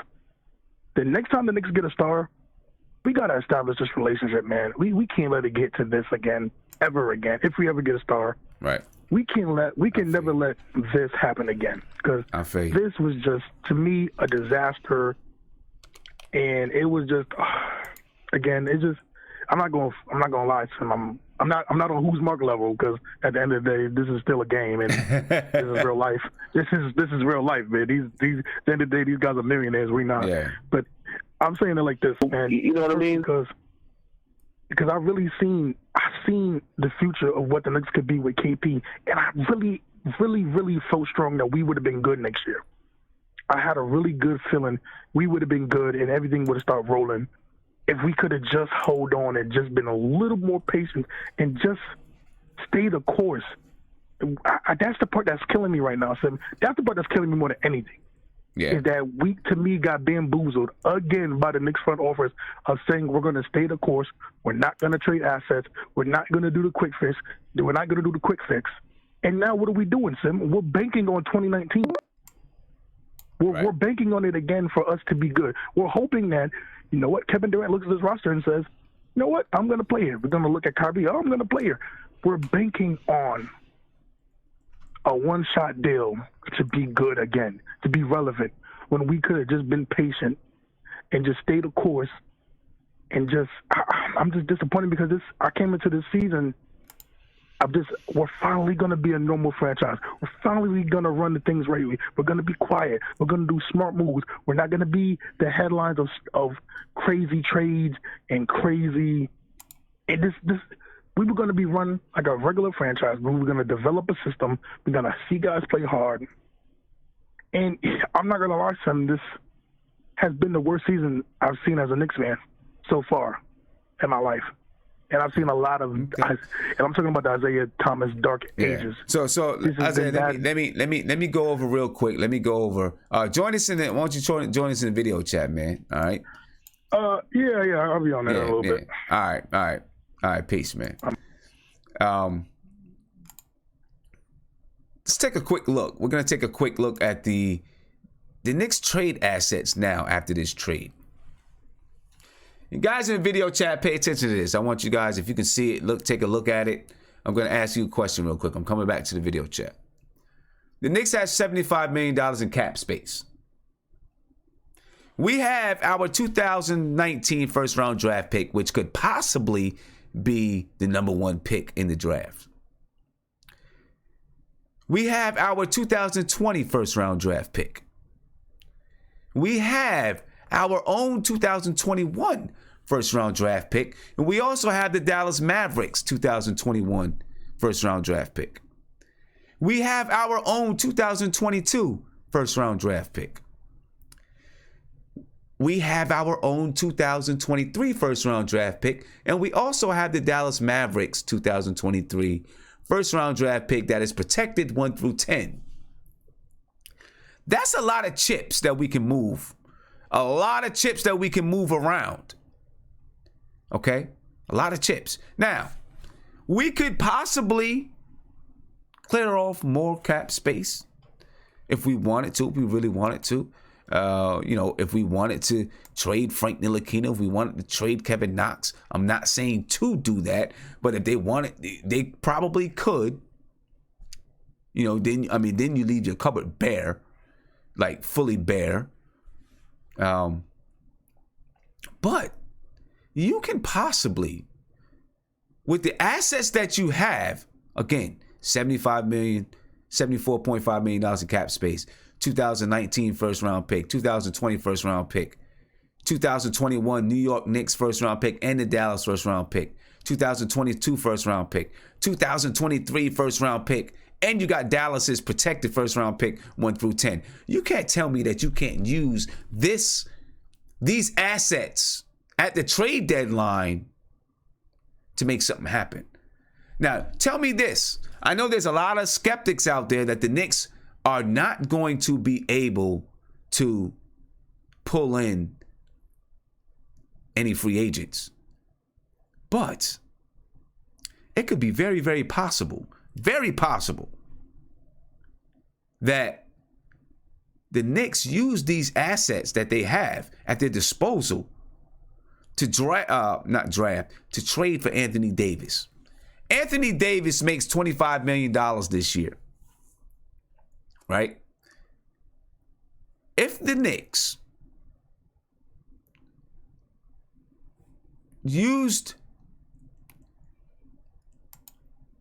I don't know, I'm not sure who, right?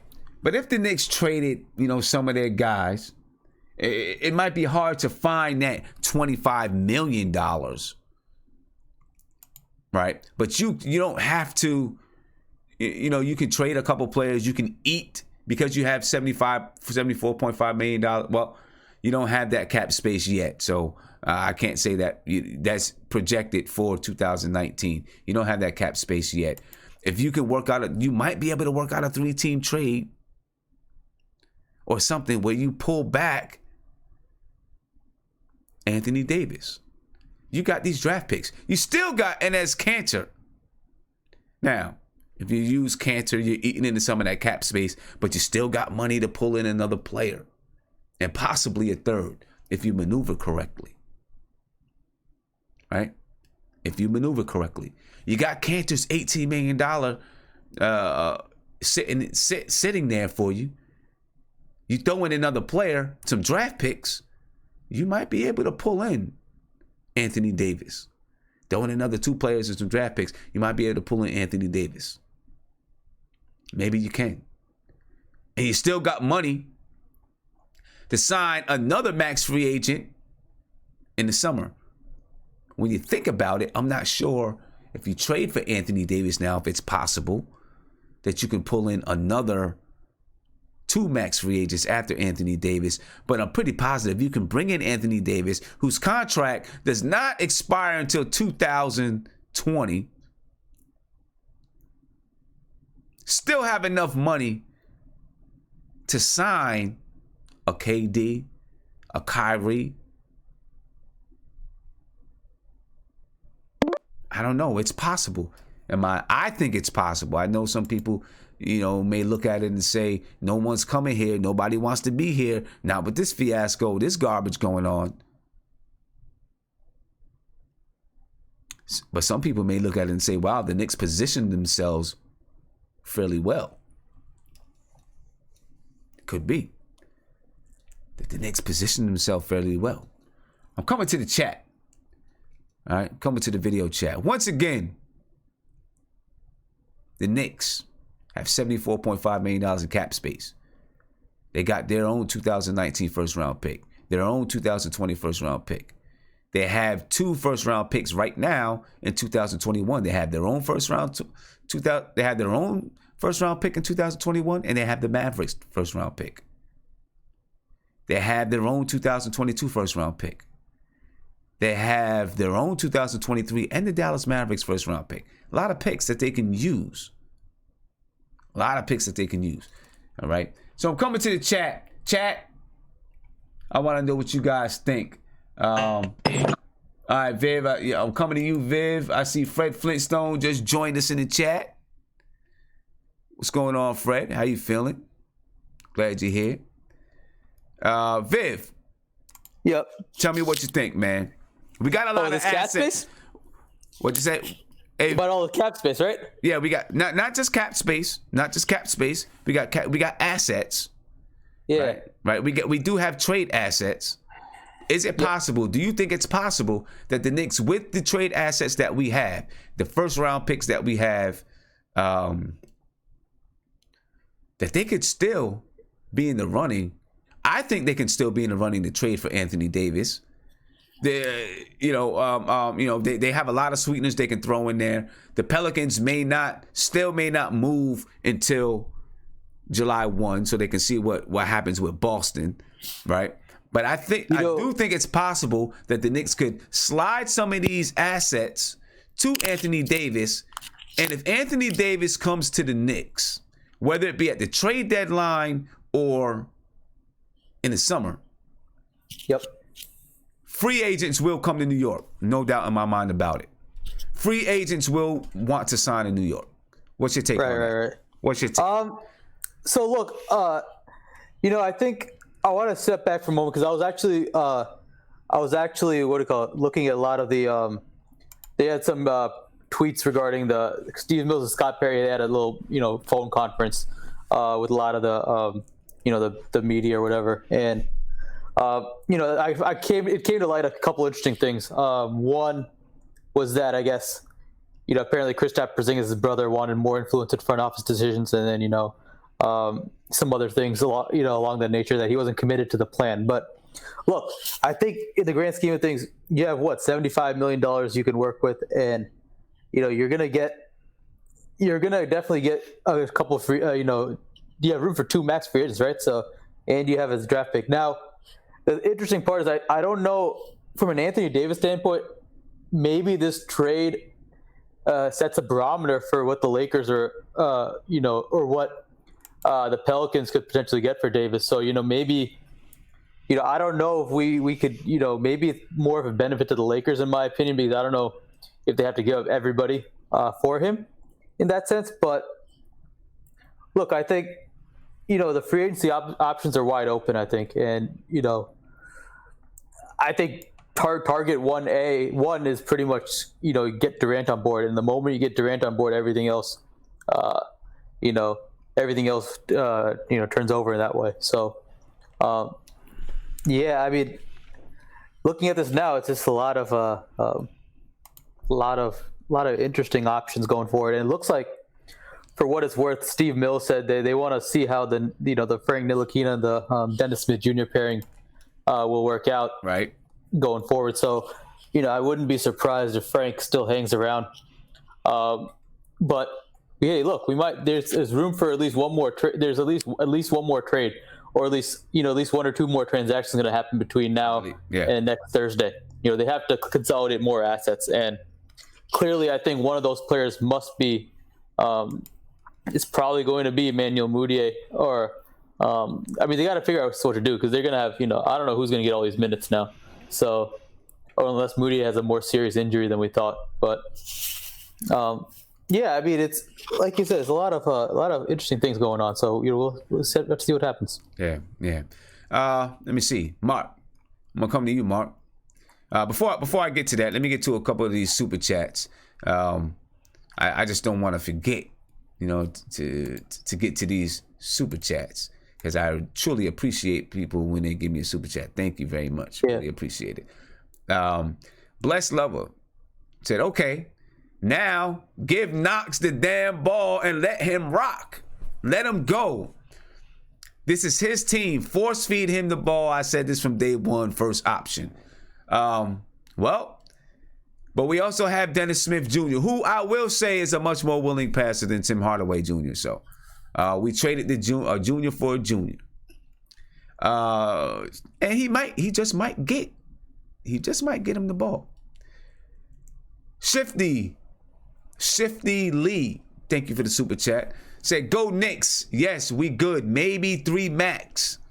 Talking about, can we bring in some max players? And then Mr. Get Fresh TV said, I'm tired of the negative talk. I need 3 minutes. Hey, Mr. Get Fresh, why don't you join us in the video chat, my man? You know what I'm saying? I mean, I can't, I'm trying to go back and forth between the video chat and taking phone calls. So, sometimes it's a tricky situation. Why don't you join us in the video chat and you can get your 3 minutes, homie. All right. Yeah, finding minutes for these guys, looking at, let's go back. Let's go back and look at the, we're going to go back and take a look at the current roster once again. All right. And just kind of figure out where do these minutes come from? Who's going to play? Who's going to be on the floor? All right. Again, our current roster after this trade, you got Frank Ntilikina, you got Damian Dotson, Lance Thomas, Kevin Knox, Noah Vonleh, Alonzo Trier, Mario Hezonja, Mitchell Robinson. You really only lost Tim Hardaway out of the who's a rotation player. Trey Burke was kind of sometimes yeah, sometimes no. You got Cantor, Luke Cornett, Manuel Mudiay, Kadeem Allen, Isaiah Hicks. Those are our 2 G League guys. Dennis Smith Jr. I think he's gone. Yeah, right. Probably gone. Dennis Smith Jr., DeAndre Jordan, and Wesley Matthews. The Knicks, with this lineup, to be honest with you, with this team, with this squad right here, if they wanted to, if they had this squad from the beginning of the season, the Knicks could have made a playoff push with this group from the beginning of the season. I think so. If you had Dennis Smith Jr., if you had Wesley Matthews, you had Kevin Knox, DeAndre Jordan, whomever you decided to put at the 4, that's a group that probably could have pushed for the playoffs in the East. Now, am I saying let's keep this squad forever? No, that's not what I'm saying. All I'm saying is this is a group that probably could have pushed for the playoffs in the East. Maybe it was just the 8th seed. I don't know. There's a lot of things to work out here, right? You're bringing in 3 new players that all maybe deserve playing time if they're going to be on the squad. DeAndre Jordan, Wesley Matthews, we'll see what happens with them. Where do people fit in? Dennis Smith Jr. is a guard. Frank Ntilikina is a guard. Damian Dotson is a guard. Emmanuel Mudiay is a guard. Alonzo Trier is a guard. We still didn't really clean up that guard situation. We sent out 2 guards. We brought back 2 guards. Right? How does that work out? It's up to Fizz to make that work out. Now, you got some guys. You know what? Our assist totals may go up. I will say that our assist totals might go up. Maybe we'll get a little bit more ball movement. Dennis Smith Jr., he is a guy that goes one-on-one, but I do believe he is a guy that he's more likely to pass the ball and create for other people than Tim Hardaway Jr. was. And then Wesley Matthews, he's a kind of, he's a catch and shoot type of guy. He needs, he can get his own shot a little bit, but, people are basically creating for him, I don't know. What do you think? Caller, hold on for me a minute, caller. All right, I'm going to get to you, all right? I got you.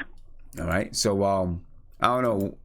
We'll see how that roster shakes out. We'll see how it shakes loose.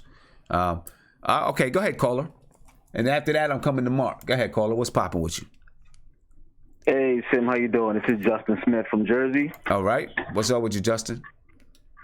I'm good. Diehard Knicks fan since early 90s. I work on the phones usually all during the day. I've seen the alerts hitting my phone at 12 in the afternoon talking about Kristaps not happy. Later on, saying they're looking in trades, and then I blinked, and then I see he was traded. So still kind of getting over that headache from earlier in the day. But I'm kind of looking at it the same way you're looking at it, Sim, because at the end of the day, it's not like the Knicks got rid of him because they wanted to get rid of him. Right. It was a situation where KP is saying he's not happy, he wants to get traded, and then the Knicks' hands were tied. Now, we already know that he's coming off of an injury. We weren't sure, what we were going to get back for him. You didn't want to risk so much money into him. So at that point, what are the Knicks going to do? So Scott Perry did say, you know what, let's move KP, but if we're going to move him, we have to move salary. Now, I was listening to the show, and I heard Isaiah, and I heard him, he did say that he feels we're going back to the old Knicks. But I think we're not, because we didn't really give up our assets. Don't get me wrong, we gave up KP, and we didn't want to do that, but we still have the pieces that Fizz still wants, the kids, and everybody should be happy. Tim Hardaway's gone. Courtney Lee is gone, and we didn't give up picks to do that, which is a positive. It's just that we gave up a person who was disgruntled. And I really do blame the brother. I really do think the brother kind of really is the problem. And he's been a problem from the start. Really. He's really been influencing KP. And if that's the case, they just want him gone, they want him gone. But I do agree. I do agree that the Knicks still are in a good position. It hurts we lose KP because it feels like we lose a step back because he was our guy. He was supposed to be our one. But right now with, $75 million in cap space, all the picks that you show, they're real. I mean, I don't know about you, Sim. I watch a lot of mob movies like Casino, Goodfellas, and stuff like that. And when the mobsters are really having those private conversations, they're like the back of a car, and they have those secret conversations of what the plan is going to be. I really think that Scott Perry and had those conversations with these free agents. I mean, I really think that they know New York cannot risk us having a summer where we cannot get the big fish.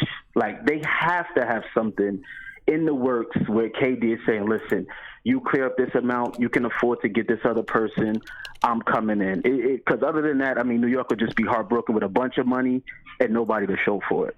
Right. Yeah, I mean, I feel you. I agree with you've been listening to the stream. I agree with a lot with what you've been saying about, I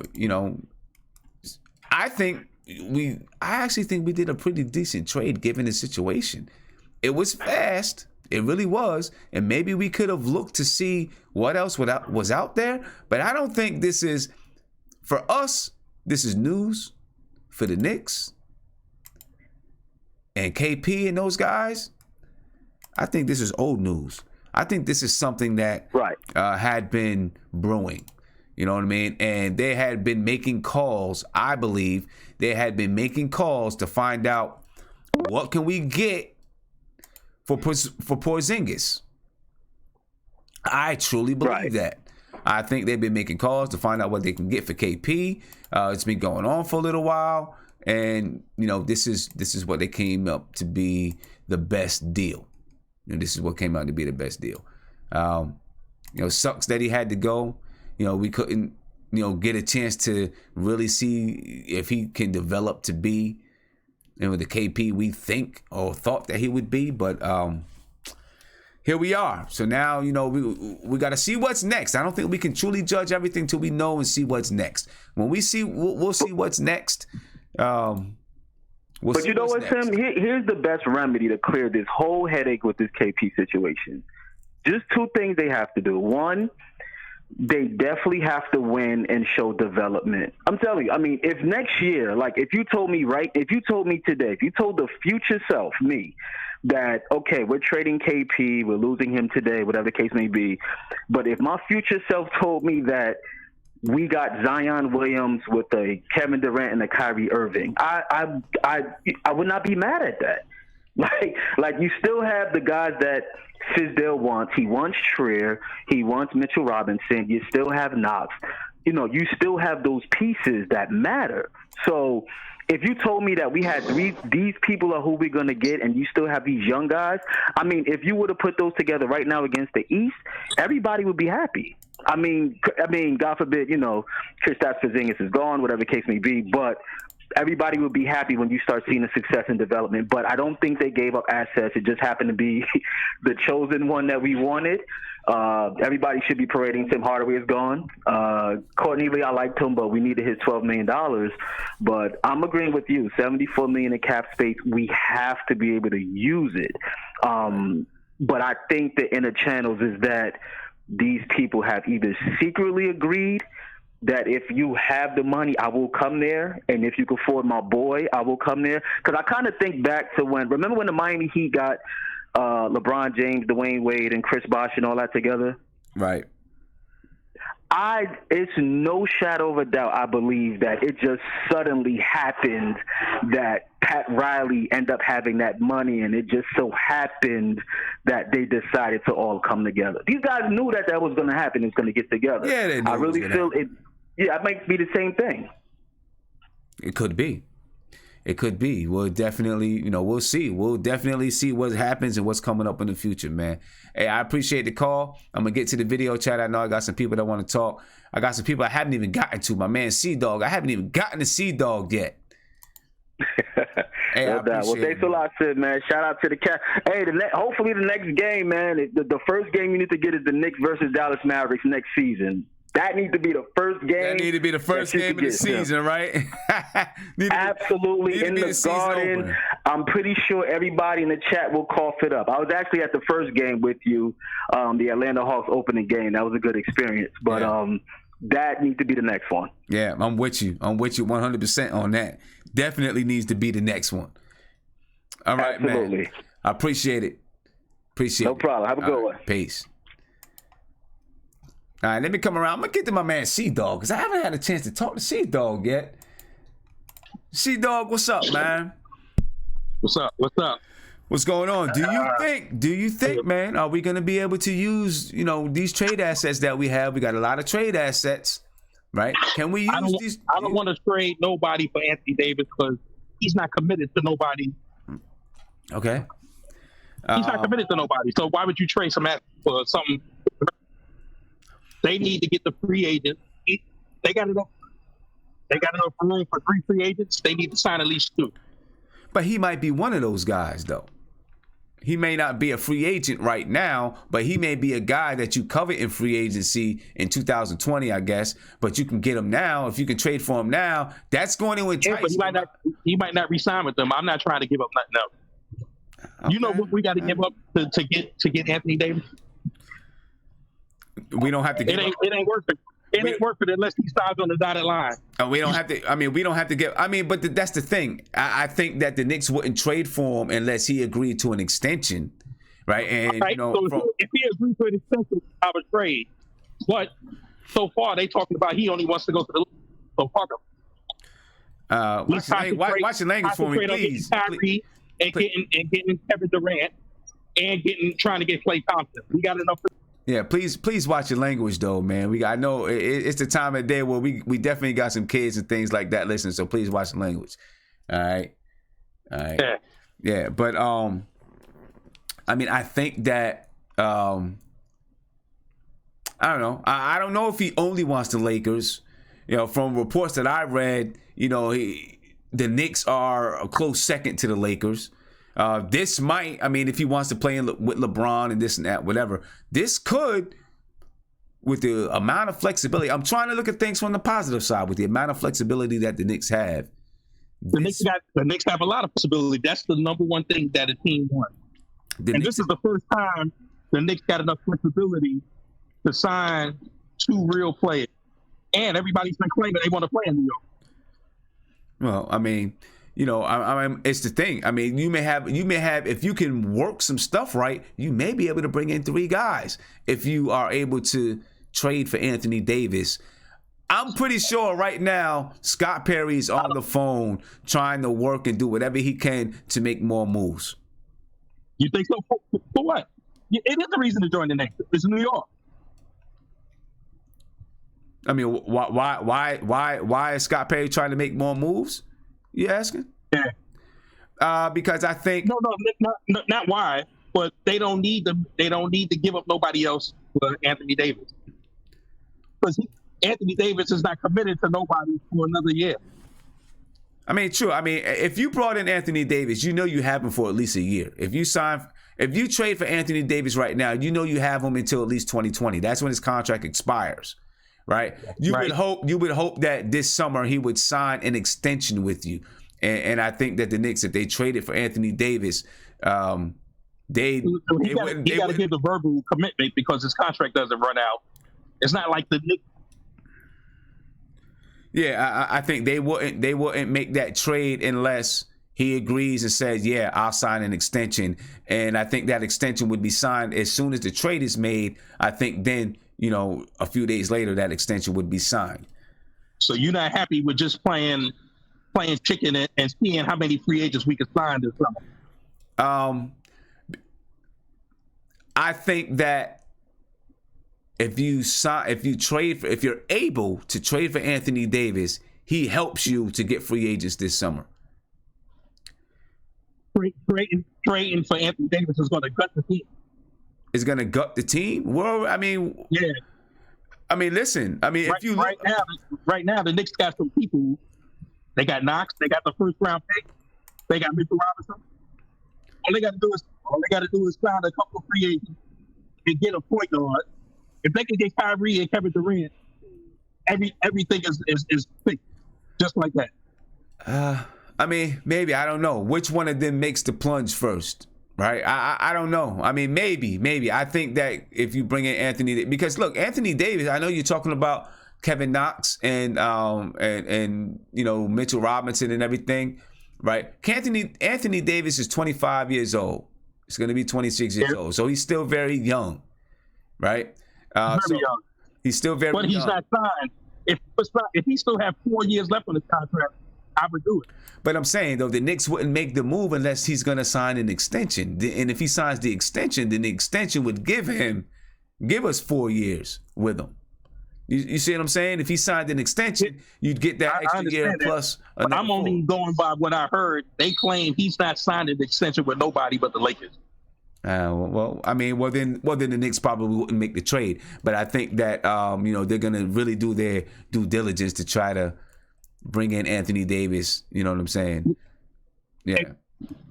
And the fact that we got rid of Hardaway Jr., I'm happy about that. Oh, I'm happy about that. Yeah, big time. Yeah, Hardaway.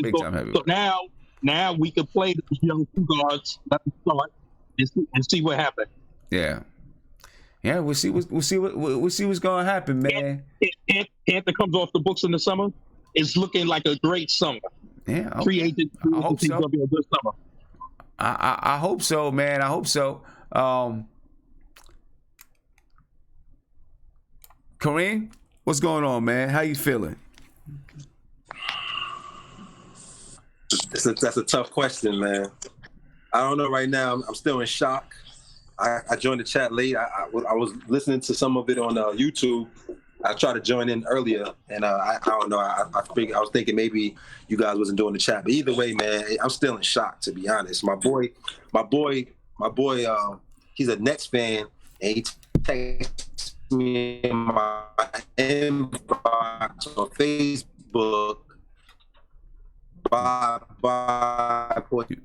You bring this and that. I know you already went through this segment. So where we at right now with this whole thing?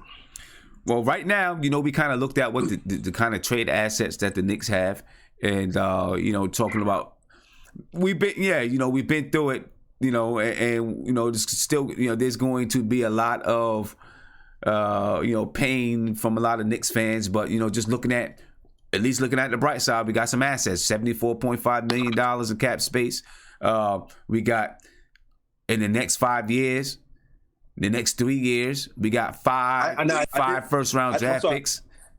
I did see what you posted. We able to flop with them in 2022.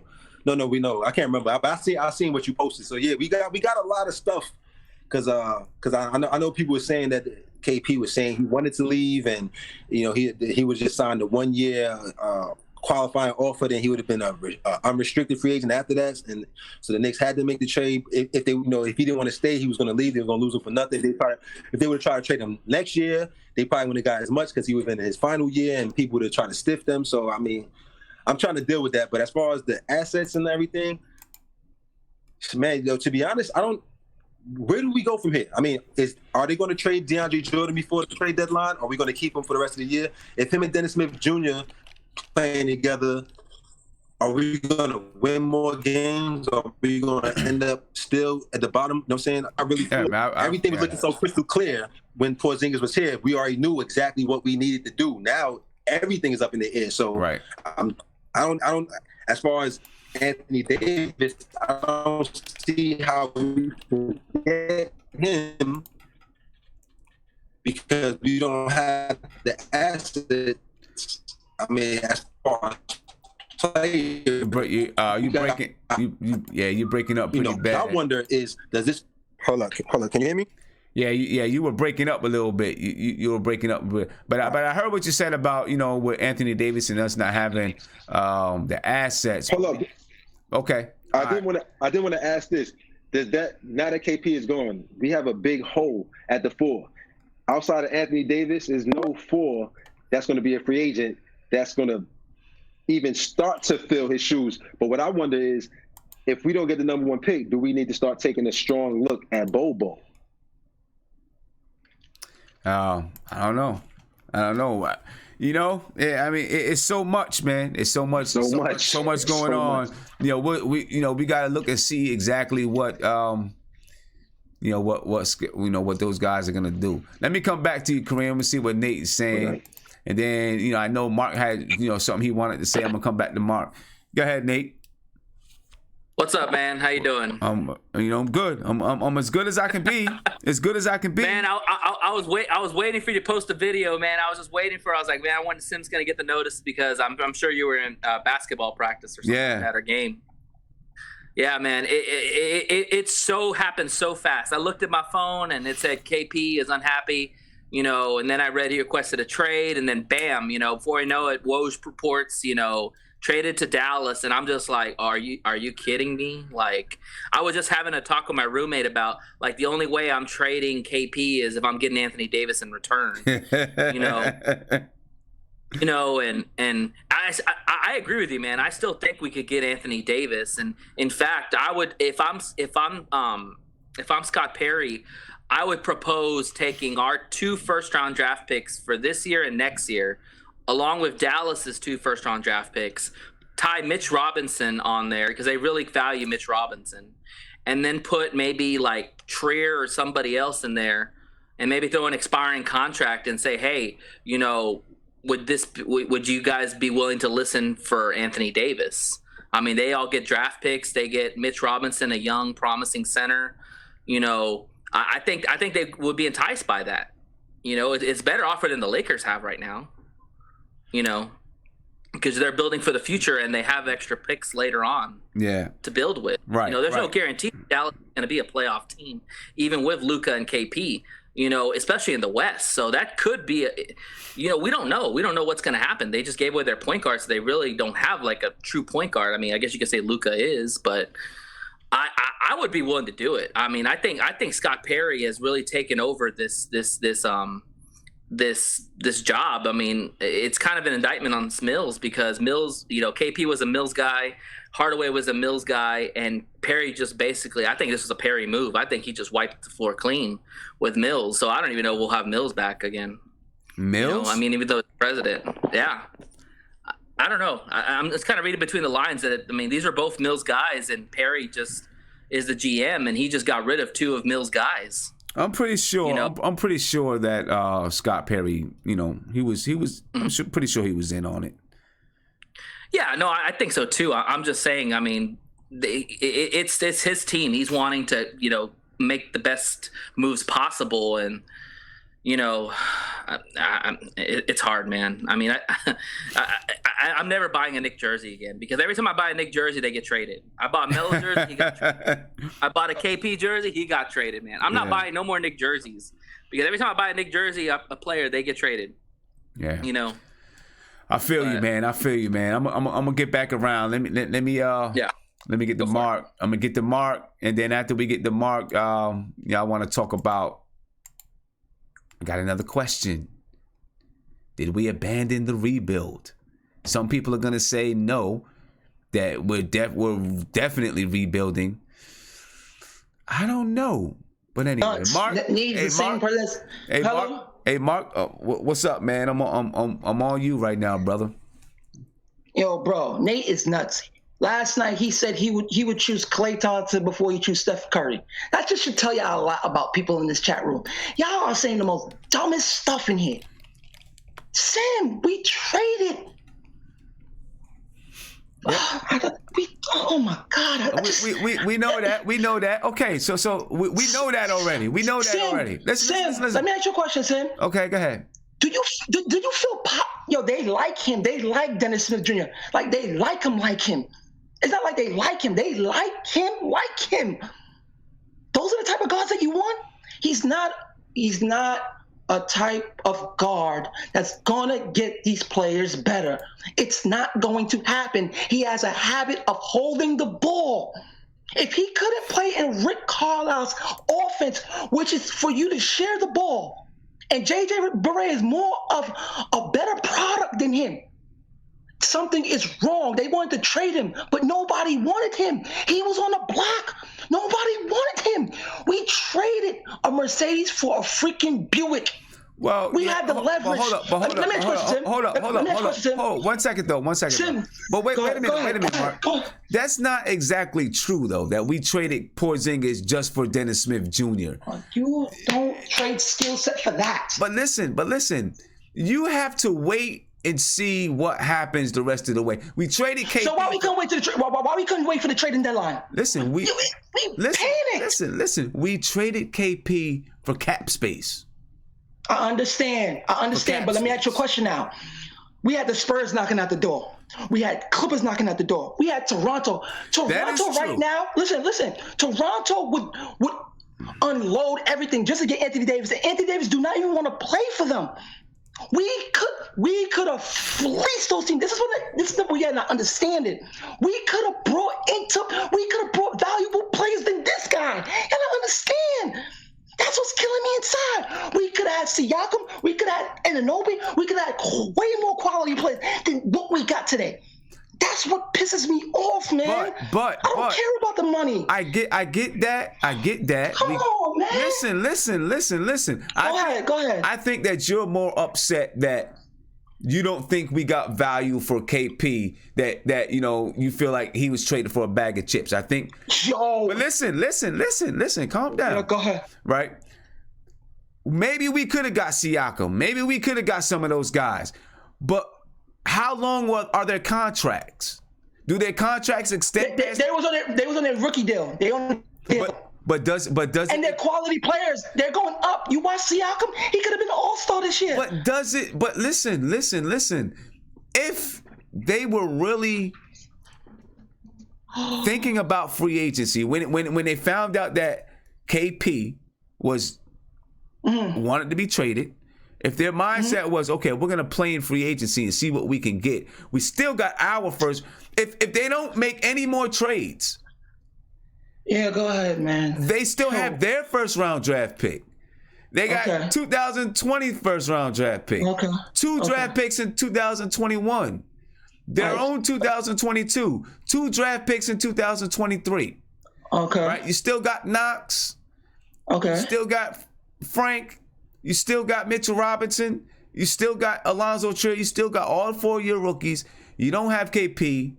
You still got $74.5 million in cap space. So if you don't do any more moves, you are still set up.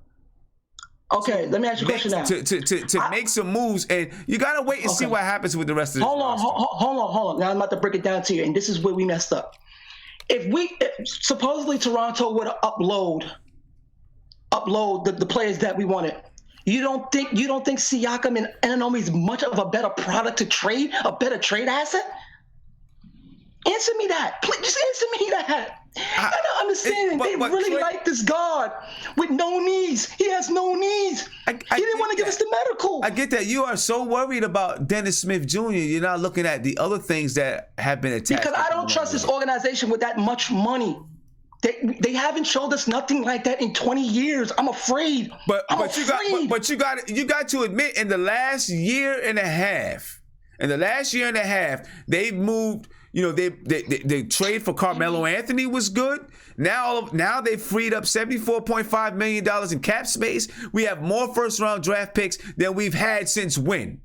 You got to look at that. Hold on. Yeah, you're right. But going for Carmelo at the time, that was the dumbest trade.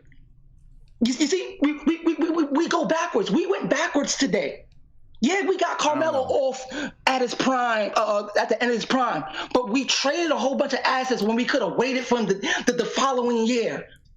That's not this regime. That's not this regime. That wasn't Scott Perry and Steve Mills. You're going back and talking about people. I understand, but you don't think Siakam is more valuable than a pick that you don't know. Siakam is more valuable than any pick that we got right now. If we'd have got those type of assets. I mean, we don't know what we would have gotten from Toronto or anything. They may not have been able to help us. They may not, listen, I'm looking at their salaries right now. Okay, maybe we could have gotten Siakam, right? He's $1.5 million. That's nothing. Okay. All right, that's cool. But listen, hold up. Stop. Okay, that's cool, right? But when I look at them, they had nobody else on their roster that was going to free up money for 2019. But let me ask you a question. Was the trading deadline done? We had a whole week to maneuver. I do understand that. I definitely understand that. Yo, the Spurs knocked at our door. The Spurs. Let's see what happens with the rest of the week. We got a whole week. Right? Let's see what happens. Because if he flips this into something else. Yo. Right? If they're able to flip this into something else, let's look at the Spurs. Okay, I'm looking at the Spurs, right? Okay. There was nobody on the Spurs that was going to help us free up $40 million for 2019. Nobody. Okay, let me ask you a question. This is what y'all simple-minded people is not understanding. We had the leverage, meaning if they wanted the star player, they would have to do what we say. Period. That's what Dallas did. And now Mark Cuban is on a plane with his bottles and laughing. You see what Porzingis just posted? They got a heist. Because they got rid of somebody they didn't want. You know what? You might be looking at it from that standpoint. I'll look at it from this standpoint. Hold up. I'll look at it from this standpoint. They also got a player that they don't know if he's going to be healthy. But okay, but that was our advantage. So let me ask you a question: when the Clippers that's not our advantage. How is that our advantage? We're trading the damaged goods, right? We're trading damaged goods, right? Right. So how is that our advantage? Okay, these teams right now, what they're doing right now to keep these stars, they're trying to get them into their culture. You're telling me if KP was not in the Spurs culture, we would not regret it? Just answer that, please. Just please. Say that again. You don't think if Porzingis, if we could have got anything from the Spurs, right? If Porzingis was able to go to the Spurs, you don't think that they won that trade? I don't. Listen, we're not gonna know. We're not gonna know. Let's put it like this. Yeah, go ahead. And I hope this does not happen. Really, I do not. I'm just afraid. This is all about me being afraid. I know it's about you being afraid. I hope that this does not happen to KP, right? Because I want KP to still have a good career. Yeah. Right. But let's say. Watch you now. But listen. But let's say KP comes back next year, and he can't play. He injures his knee again, which is something that could happen. He's going to have operations on his knee for years to come. I don't care what anyone says. He's going to, right? Every other year, maybe for a couple years he's good. Every other year he's going to be in the hospital getting it cleaned. Something, right? But let's just say KP does not come back the same, or he's constantly missing 50 games a year. That ends up being a good trade for us. That ends up being a good trade for us, no matter what you say. Especially if we take and we flip this money, if we flip these assets into, let's just say, and it's pure speculation. I'm reaching for the stars here, ladies and gentlemen. I'm reaching for the stars. But let's just say that we took and we traded and we were able to flip and still get Anthony Davis, right? Now you got Anthony Davis and you got, okay, let's say Anthony Davis is going to eat up some of that cap space, but let's say you got Anthony Davis and you still got $50 million left to spend in free agency that you can sign a Kyrie or a KD and other pieces to put around these guys. And if they decide to take a discount, maybe you get both of them and you still got the players that you have under contract. And now when you got players like that, if you got two or three of those guys, it's going to be a lot of vets that say, oh, I'm going to sign here. I'm going to take a discount to come here because they're building something. They're going to win something. Right? We got to wait and see. We got to wait and see how this thing plays out, in my opinion, man. Mark, you're emotional because that was your boy. You're emotional because that was your boy. I think that this was, given the situation, I think it was a pretty good trade for the Knicks. They're not hamstringing themselves for years and years and years, right? They didn't go get another star. Usually, if a player's trading a star, there's an issue, right? They didn't go get, an issue like the player doesn't want to be there, or there's something up with that player. So they're not bringing back a disgruntled star. If they get AD, hopefully he signs a longer contract. They didn't add money to their cap. They brought in draft picks. You got, DeAndre Jordan, Wesley Matthews. Who knows what's going to happen with them? Dennis Smith Jr.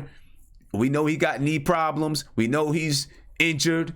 In the last 2 years, he's played more than KP.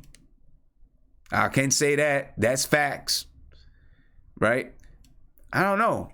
You know what I mean? I don't know. I don't think it was a horrible trade for the Knicks, given the situation. I'll say that.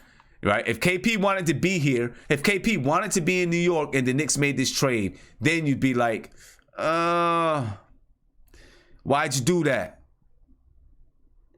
Right? That's what I think. That's what I think. You know what I mean? Everybody's welcome to their opinion. I get it. I'm cool with it. Definitely cool with it. Nate, what's popping, man? Hey, Sim, so I got a question for you.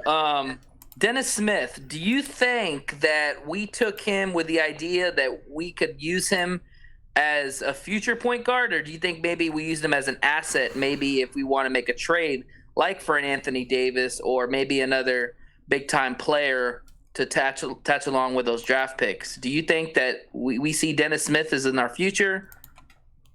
I think that they're going to work him out to see if he's going to be part of the future. I think that he fits what David Fizdale likes to do, and they're going to try him and see if he was going to see if he works. That's what I think. Yeah, because we have a lot of point guards now. I mean, we have Ntilikina, you have Moutier, now you have Dennis Smith.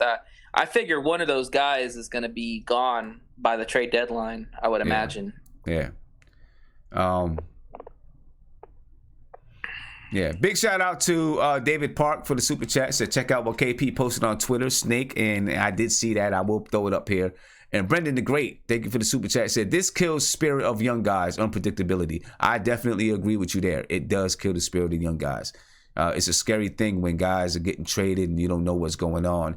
And looking at what the possibility of other guys being traded, young guys might be nervous, might be scared a little bit.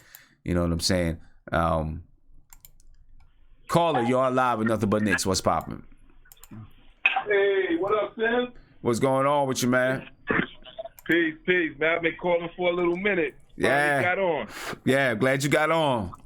Sorry it took so long. A lot of people revved up about this. I'm glad you're here, though. What's popping, man? Yeah. I want to get my take on it, man. Like with the Kristaps thing, man. Like everybody's saying, he wanted to be traded. He didn't want to be here no more. So right. You had to get whatever you could get for him now. You know what I'm saying? And also, I think it's a brilliant move by the Knicks organization because now that they've made this move, they bring a lot of light to New York now. You know what I'm saying? Now it's like, wow, they traded Kristaps. You know what I'm saying? And it's like, so now it's, the light is back. So now I think it's a good opportunity for us to do a lot in free agency, man. And I like Dennis Smith Jr. Dennis Smith Jr. is all right. He all right, man. He just, he got to work on that jump shot, but he good. But as far as Kristaps, man, like, even if he was here, like, when he was here, I liked him, but I think he kind of soft, man. I think he's fragile.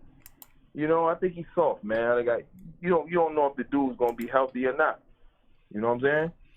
So you don't want to sign him to a full contract. You know what I'm saying? Give him what? What are you asking? What, 35, 30? Who? Right? Cape? I'm not sure. There's limits on what KP can get and all that kind of stuff. Right. Yeah, you got limits on that. Right. All right, let me ask you. I want to get into this next thing, and Kristaps Porzingis, ladies and gentlemen, for those who, are, want to know exactly what he posted. I'm gonna bring it over and I'm gonna show you real quick. This, KP posted on Twitter. You got to see, got a little smirk on his face. Him shaking the hand of Luka as they played last night at the Garden. You know what I mean? So, it's very likely that they knew something like this was going down anyway. You know what I mean? You see the guys, and he got some New York fans a little bit pissed off. You know what I mean? He got some New York fans pissed off with that. I think, you know what I'm saying? Like I said, man, KP, like he didn't really do nothing yet. He did a little something, but he didn't really make no noise. But he, like I said, he's fragile, man. And let's say now we got those picks from Dallas. Let's say if Luka get hurt or KP get hurt. Now we in a good position now. You see what I'm saying? We got their draft picks. We good. You know what I'm saying? Because they don't guarantee KP gonna be healthy and strong. Ain't no guarantee, man. If he is, good for him. You know what I'm saying? But he ain't built for New York, man. You gotta be built for New York. Like this is the real town right here, man. Yeah. And the brother Mark, man, like, hold your head, man. Don't worry about it, man. There's a lot of players out here better than Kristaps, man. We got the money. Money talks, man. Money talks. You know all right, man. Go ahead. Finish up. My bad. Yeah, money talks, man. If you got the right money and the right situation, and like Perry he's a good negotiator, man. Like, I think he came good on this deal right here. It's not a bad deal, man. It's good. Okay. I think it was a good deal. Especially given the situation, I think it was a good deal. Definitely was a good deal. Good. Yeah. Hey, I appreciate. I think he pulled the trigger fast because he probably didn't want to lose leverage. So maybe he pulled on it like right away. So maybe the brother would have probably came out and said, "Oh, Kristaps is not happy. He wants to leave," and now it would have weakened the trade value. So I don't know, man. It's like it's a chess game, man. It is. I don't know who you could put around KP anyway. Who could you who could you put around him? Like, you can't pair him up with Kevin Durant. They games is kind of a little similar. One is, they both tall. It ain't gonna work. Like a person like Kevin Durant, you got to pair him up with like a Kyrie and or a Dame or something. Yeah. Okay. All right, man. Hey, I appreciate the call, man. We about to start. We're gonna get to one last topic, and then we out of here until the next thing happens. You know what I mean? No doubt, man. I'll call back, man. Shifty Lee from Flatbush. You already know. All right. Appreciate the call. Oh, thank you for the super chat too, my man. Appreciate it. Yeah, for sure. Thank you, brother. All right. Peace. All right, ladies and gentlemen. All right. So my next question to take us out of here. Is the rebuild over, or is it just starting? Is it new? Is it just full out rebuild, or is it really over? And what do I mean by that? Is what I've been talking about for a while. Are the Knicks positioning themselves to maybe trade for a big name and then sign some big names in free agency. Whatever it is, to be honest, to be totally honest, and I know Mark doesn't like it. It's cool. But whatever it is, the Knicks have positioned themselves to go either way. They can straight up rebuild from the bottom. And look, I wanted KP to be here. I wanted to see KP become a star here. But if you are going to rebuild fresh from the ground, I'd rather rebuild with a star that is not injured or proved to be injury prone. And I know that Mark is gonna pull up Dennis Smith Jr. I don't know if the Knicks look at him as a star franchise player. He makes $3 million a year. You know, it is what it is. I wanted KP to be here. I wanted to build around KP. I wanted to see, I was hoping in some zone, some twilight zone, that the Knicks were going to be able to put Anthony Davis and KP together. I was like, whoa, we could dominate the league for years to come. But now that we're in this situation, we're positioned. We're actually in position to go either way. We can rebuild, or we can sell out and try to bring stars in. Which way do you think the team is going? Which way are they leaning? Do they want to bring in stars? Do they want to rebuild? Or is it a wait and see? If we can bring in stars, we'll bring them in. If not, we'll rebuild. And we got the assets to do it. We got some young talent on the squad, right? Look how many first round. I'm gonna bring this roster back up. I want you guys to look and see how many first round picks we have on this team. A lot of first round picks on this team. Okay.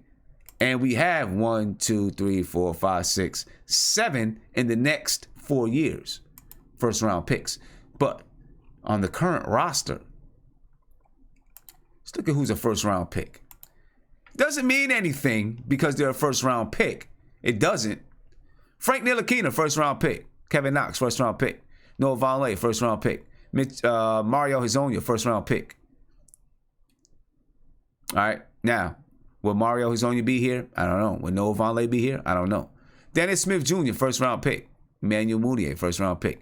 These are guys that have some talent. They haven't worked out with, well, Dennis Smith Jr., we'll see what he's going to do. They haven't worked out. But there's a lot of first round picks on this team.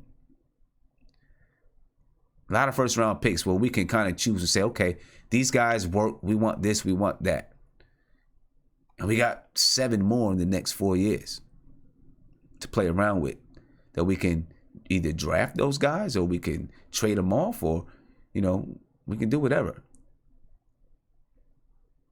We can do whatever. When Philadelphia was in this situation, they had first round draft picks and they had money. They were able to, with their first round draft picks, they were able to pick some guys, and then they were able to use their cap space to bring in more people. If we decide to rebuild, that'd be the exact situation that we're in. We'd be asked to be patient for a while. See what's up. Got 3 guys left in the video chat. Everybody else kind of jumped out, man, because it's been a long stream. We've been on for almost 3 hours. That's why we about to get off pretty soon, because, we get off. Kristaps Porzingis, you're not gonna dominate my night, my friend. Sorry, don't mean it. Sorry for that. You're not gonna dominate my night. All right. Anyway, let's get back to the chat. I want to know what you guys think. I'm gonna answer this call, then we're gonna get back to the chat. And I'm staying on, man, because I know you guys want to vent. I know you guys want to get it out. And if you're new to the channel, please make sure you subscribe. Hit that subscribe button. Subscribe to the channel. All right. Hit the notification button. The notification bell. You get a notification whenever that I go live. All right. Make sure you hit that subscribe button. Give me a thumbs up. All right. Caller, you're on live with Nothing But Knicks. What's popping? What's going on, man? What's going on, man? Let me ask you. Have the Knicks abandoned the rebuild, or is the rebuild just starting? Rebuild starting. I looked at the roster anyway. Like, we could have cleared house with all. I wasn't in love with any of the situation that was going on anyway. And I also had a feeling that KP was going to feel some type of way by him just sitting by, watching, listening, seeing what's going on without playing. I had a feeling that people were going to be talking to him like, yo, get out of here. But so anyway, we got to rebuild. We got to start from scratch. We got a chance to get 2 players. Somebody comes in here and they could bring in somebody else. Mm-hmm. Durant come here and be like, all right, let me bring my next guy. That's how we got to look at it, because right now it's a little crazy, and I'm not feeling that good. I've been a Knicks fan since the '80s. I'm tired of it. I'm tired of the rebuilds. I'm tired of not being in position to make moves and stuff like that. But this right here, you got to look at it, if anything, that, you know what, we can bring 2 guys in here, plus with the draft pick. That's how we got to look at the next move. Yeah. Okay. All right. You know what I'm saying? Yeah, I feel you. Right. We're gonna see what happens next, man. It's a crazy day. It's definitely a crazy day. But I will say this. Yeah. Although Scott Perry, Steve Mills, and them guys, you know, they were put in this situation, they weren't afraid to go ahead and make the move that they think was best. They wasn't afraid to do it. You know what I'm saying? Well, you know, you got to get. Yeah, I mean, you got to get something for that, man. They, you know, they knew, you know, maybe they could get some backlash or this or that. You know, things could have, if they would have, because it was such a shotgun type of thing. Boom, here it's happening.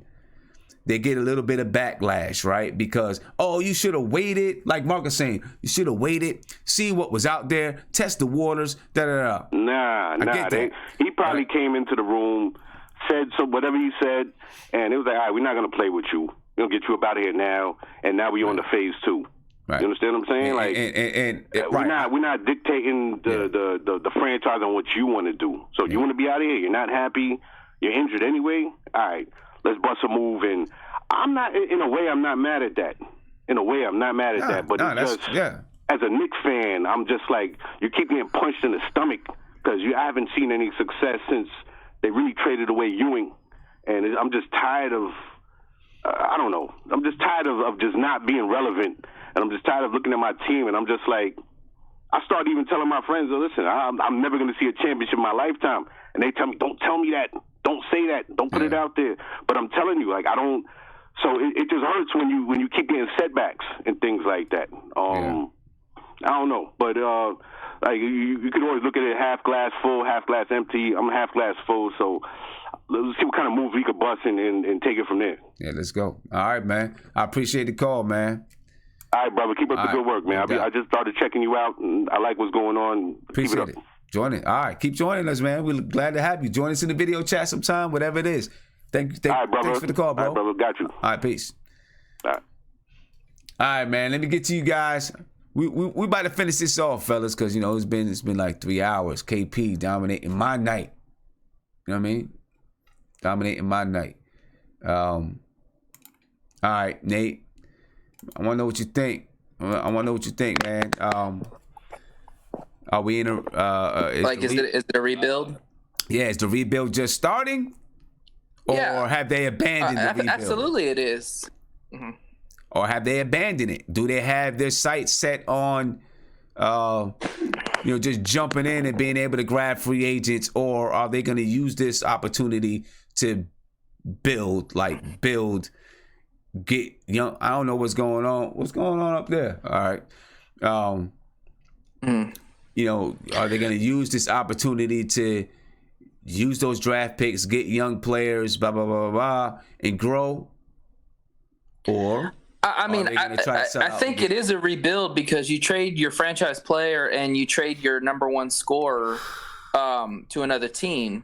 So really, you're basically putting your franchise in the hands of a 19-year-old, you know, who is still learning his game. So yeah, I mean, I think we've solidified ourselves as the number one pick. I mean, right. I don't see any more wins in our future. I mean, before I maybe thought maybe Cleveland or Suns, but I don't know. I really don't think, you know, we're going to have the kind of scoring power because a lot of the guys we brought on aren't shooters. But what I'm saying is, are they going to use these assets to trade them for stars, or are they going to use these assets, these draft picks, to draft players and grow with those players? Are they going to use them for stars? The cap space and draft picks for stars, because there's a difference. A rebuild is usually a slow rebuild. Right. They can take and they can dip into free agency and just try to instantly bring in stars and get good. Which one are they going to do? That's what I'm saying. Which one are they going to do? Okay. So yeah, I think it is going to be one of those processes where they're gonna wait till the summer to see what comes available, and like you said, through the back channels. Maybe there's already chatter that maybe they're doing this for a reason. Maybe they've gotten some kind of commitment or something that, hey, if you do this, I can come here and play for y'all. But for right now, as we're talking right now, they're just stuck with the players they have. I still think that they're going to load some contracts, maybe like Cantor or Moutier possibly might be dealt at the deadline, maybe for some more draft picks, But the summer is going to be the big target. But I think they're going to be smart on who they go after, because they have all the ammo in place. You got draft picks, you've got young assets, you've got the New York franchise. You've got a lot going for you, So it's just going to come down to whatever they can put together, in the summer. But for right now, they just got to roll what they have. Yeah. Okay. I don't think they're going to rush into anything. Okay. For right now, it's going to seem like a rebuilding process because there's no other plans after this. At least right now. After the trade deadline, if they don't make any moves after the trade deadline, then we know for sure by the end of the season, this is the roster we're going to be with. And then when the summer comes, then we're going to see what happens, because we got to talk and find out if Kawhi is going to be interested or Kevin Durant's going to be interested. Are they going to make a pitch to AD? That's going to be the big question on what they decide to do going forward. Yeah. But they easily could just rebuild all over and start from the bottom up, because this is about as low as it gets. All right. We'll see what's up. C-Dog, what you think, man? Do you think is the rebuild just starting, or are we going to really dip into free agency and try to net a bunch of stars and win automatically? They got $75 million for free agency. They didn't get $75 million for nothing. You get that money so you can spend it on people. Yeah. You're not going to win. You're not going to win without no stars. And everybody was saying the year of 2019 was going to have a bunch of free agents, right? Yeah. All right. And they said the Knicks wasn't in position to sign nobody because they didn't have that much cap space. They only had $25 million, right? Right. Now they got $75 million, so now they are players. Yeah. All you want to be flexible enough to be a player when the time is right. Yeah. And the time is right. It's starting in July. Yeah. So by July 4th, I expect to hear that KD and Kyrie are coming here together. Okay. And then, we'll have Zion or somebody, in the draft. Maybe we won't, if we get Kyrie, we won't need Morant, so we could go with the other dude. I keep forgetting his name, Barrett. We'd be well on our way. Yeah. Okay. All we got to do is February.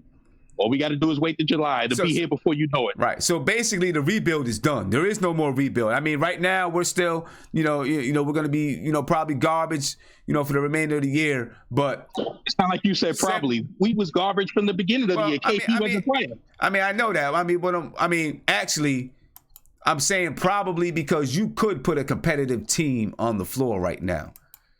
Yeah, but that would defeat the purpose. We lost already for 50-something games. Yeah, what are they going to do by winning a couple of games now? I know that. I'm just saying. That's why I say probably. That's why I'm just saying probably, just going to be garbage for the rest of the season. And then summer, it's on and popping. Rebuild is done. There is no more rebuild as in the sense of the word where, you're taking young players and trying to grow them up. We trying to go out there and get an instant contender. Now, all I know is that this summer is big. If we don't come away with some like the Lakers put all of their money into trying to get 2 stars and they only got LeBron, they not really going nowhere this year. Yeah. So now they in the same boat that we in. They try to get them another person. All right. We'll see what's going on, man. All right. I'm about to head out of here. You know, been out for like almost 3 hours, man. I'm about to get up out of here. I appreciate. Hey, I'm glad you came on today. Yeah, had to, man. I had to come on today. I had to get on. I'm gonna jump over to my man Isaiah because he just got on here. I know you got something you want to say. Then you know, I'm gonna head up out of here, ladies and gentlemen. Isaiah, what's up? What's up, son? Well, the way it's looking now, man, it's. Yeah, you hear me, son? Yeah, you breaking up kind of. You breaking up kind of rough. A little bit. You can hear me now? Yeah, it's better. No, I was saying. Again, I'm just really disappointed that now we got to put all our eggs into 2019. You know, that's the part I'm disappointed in, that now it's almost like if we don't hit nothing on 2019, it's going to look like a failure.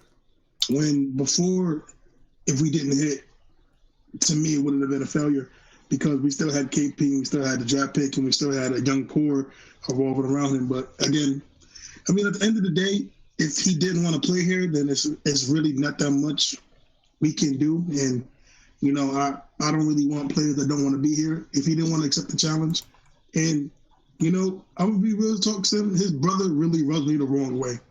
Yeah.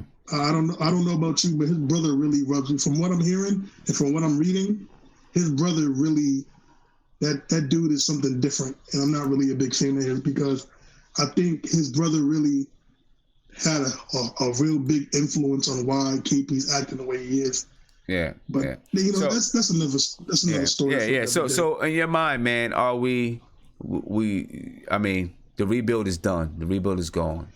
Yeah, the rebuild. Yeah, the rebuild is done because now, I mean, again, I'm not gonna say that it's totally done, because you know, I think the Knicks they're in a position where they can do either or. If the Knicks don't get anyone in free agency, then they can decide, you know, all right, well, we're just gonna rebuild. You can eat some people, you know, players that people want to get rid of. You can eat it into your cap space so that you can get a first round pick, maybe get 2, 3, 4, you know, collect first round picks. So now you're really in a position to draft players and make other moves. I'm just saying, if you don't get free agents, that's what they're in the position to be able to do in the coming years if they really wanted to commit to a straight up rebuild. They really could do it that way because you had the cap space to be flexible. You had the cap space to say, oh, you don't want this player no more? We'll take him for the next year and a half. You give us your first round draft pick. They have the ability to do that if they really want to commit to a rebuild. They also have the ability to sign a few stars. So, you know, they're positioned in a good spot. Really, they are. Yeah. You know, they're really positioned well. Ladies and gentlemen, I am going to head out of here tonight. It's been a crazy night. Kristaps Porzingis gone from the New York Knicks. We don't know what's going to happen, but something's going to happen. You can trust that, right? I appreciate you guys for staying on with me. We've been on for about 3 hours talking about this. You know, the last time that I checked, we still 500 people strong. So I appreciate you guys for staying up with me. Remember, hit that subscribe button, ring that notification bell. You get a notification anytime that I go live. And I will be on live tomorrow night after the Celtics game. Who's playing? I don't even know who's going to. Well, I mean, actually, everyone's playing. We only lost Tim Hardaway Jr. You know, Frank Ntilikina is hurt. Emmanuel Mudiay is hurt. But we still got guys to throw out there on the floor. All right, ladies and gentlemen, I am getting out of here. Enjoy the rest of your week. Excuse me. If anything else happens, we're going to be ready to talk about it. All right. So, let me real quick. I got some background sound. There we go. Anything happens, man, I'm going to be ready to talk about it. I'm out as I'm choking to death, man. Peace. I'll see y'all later.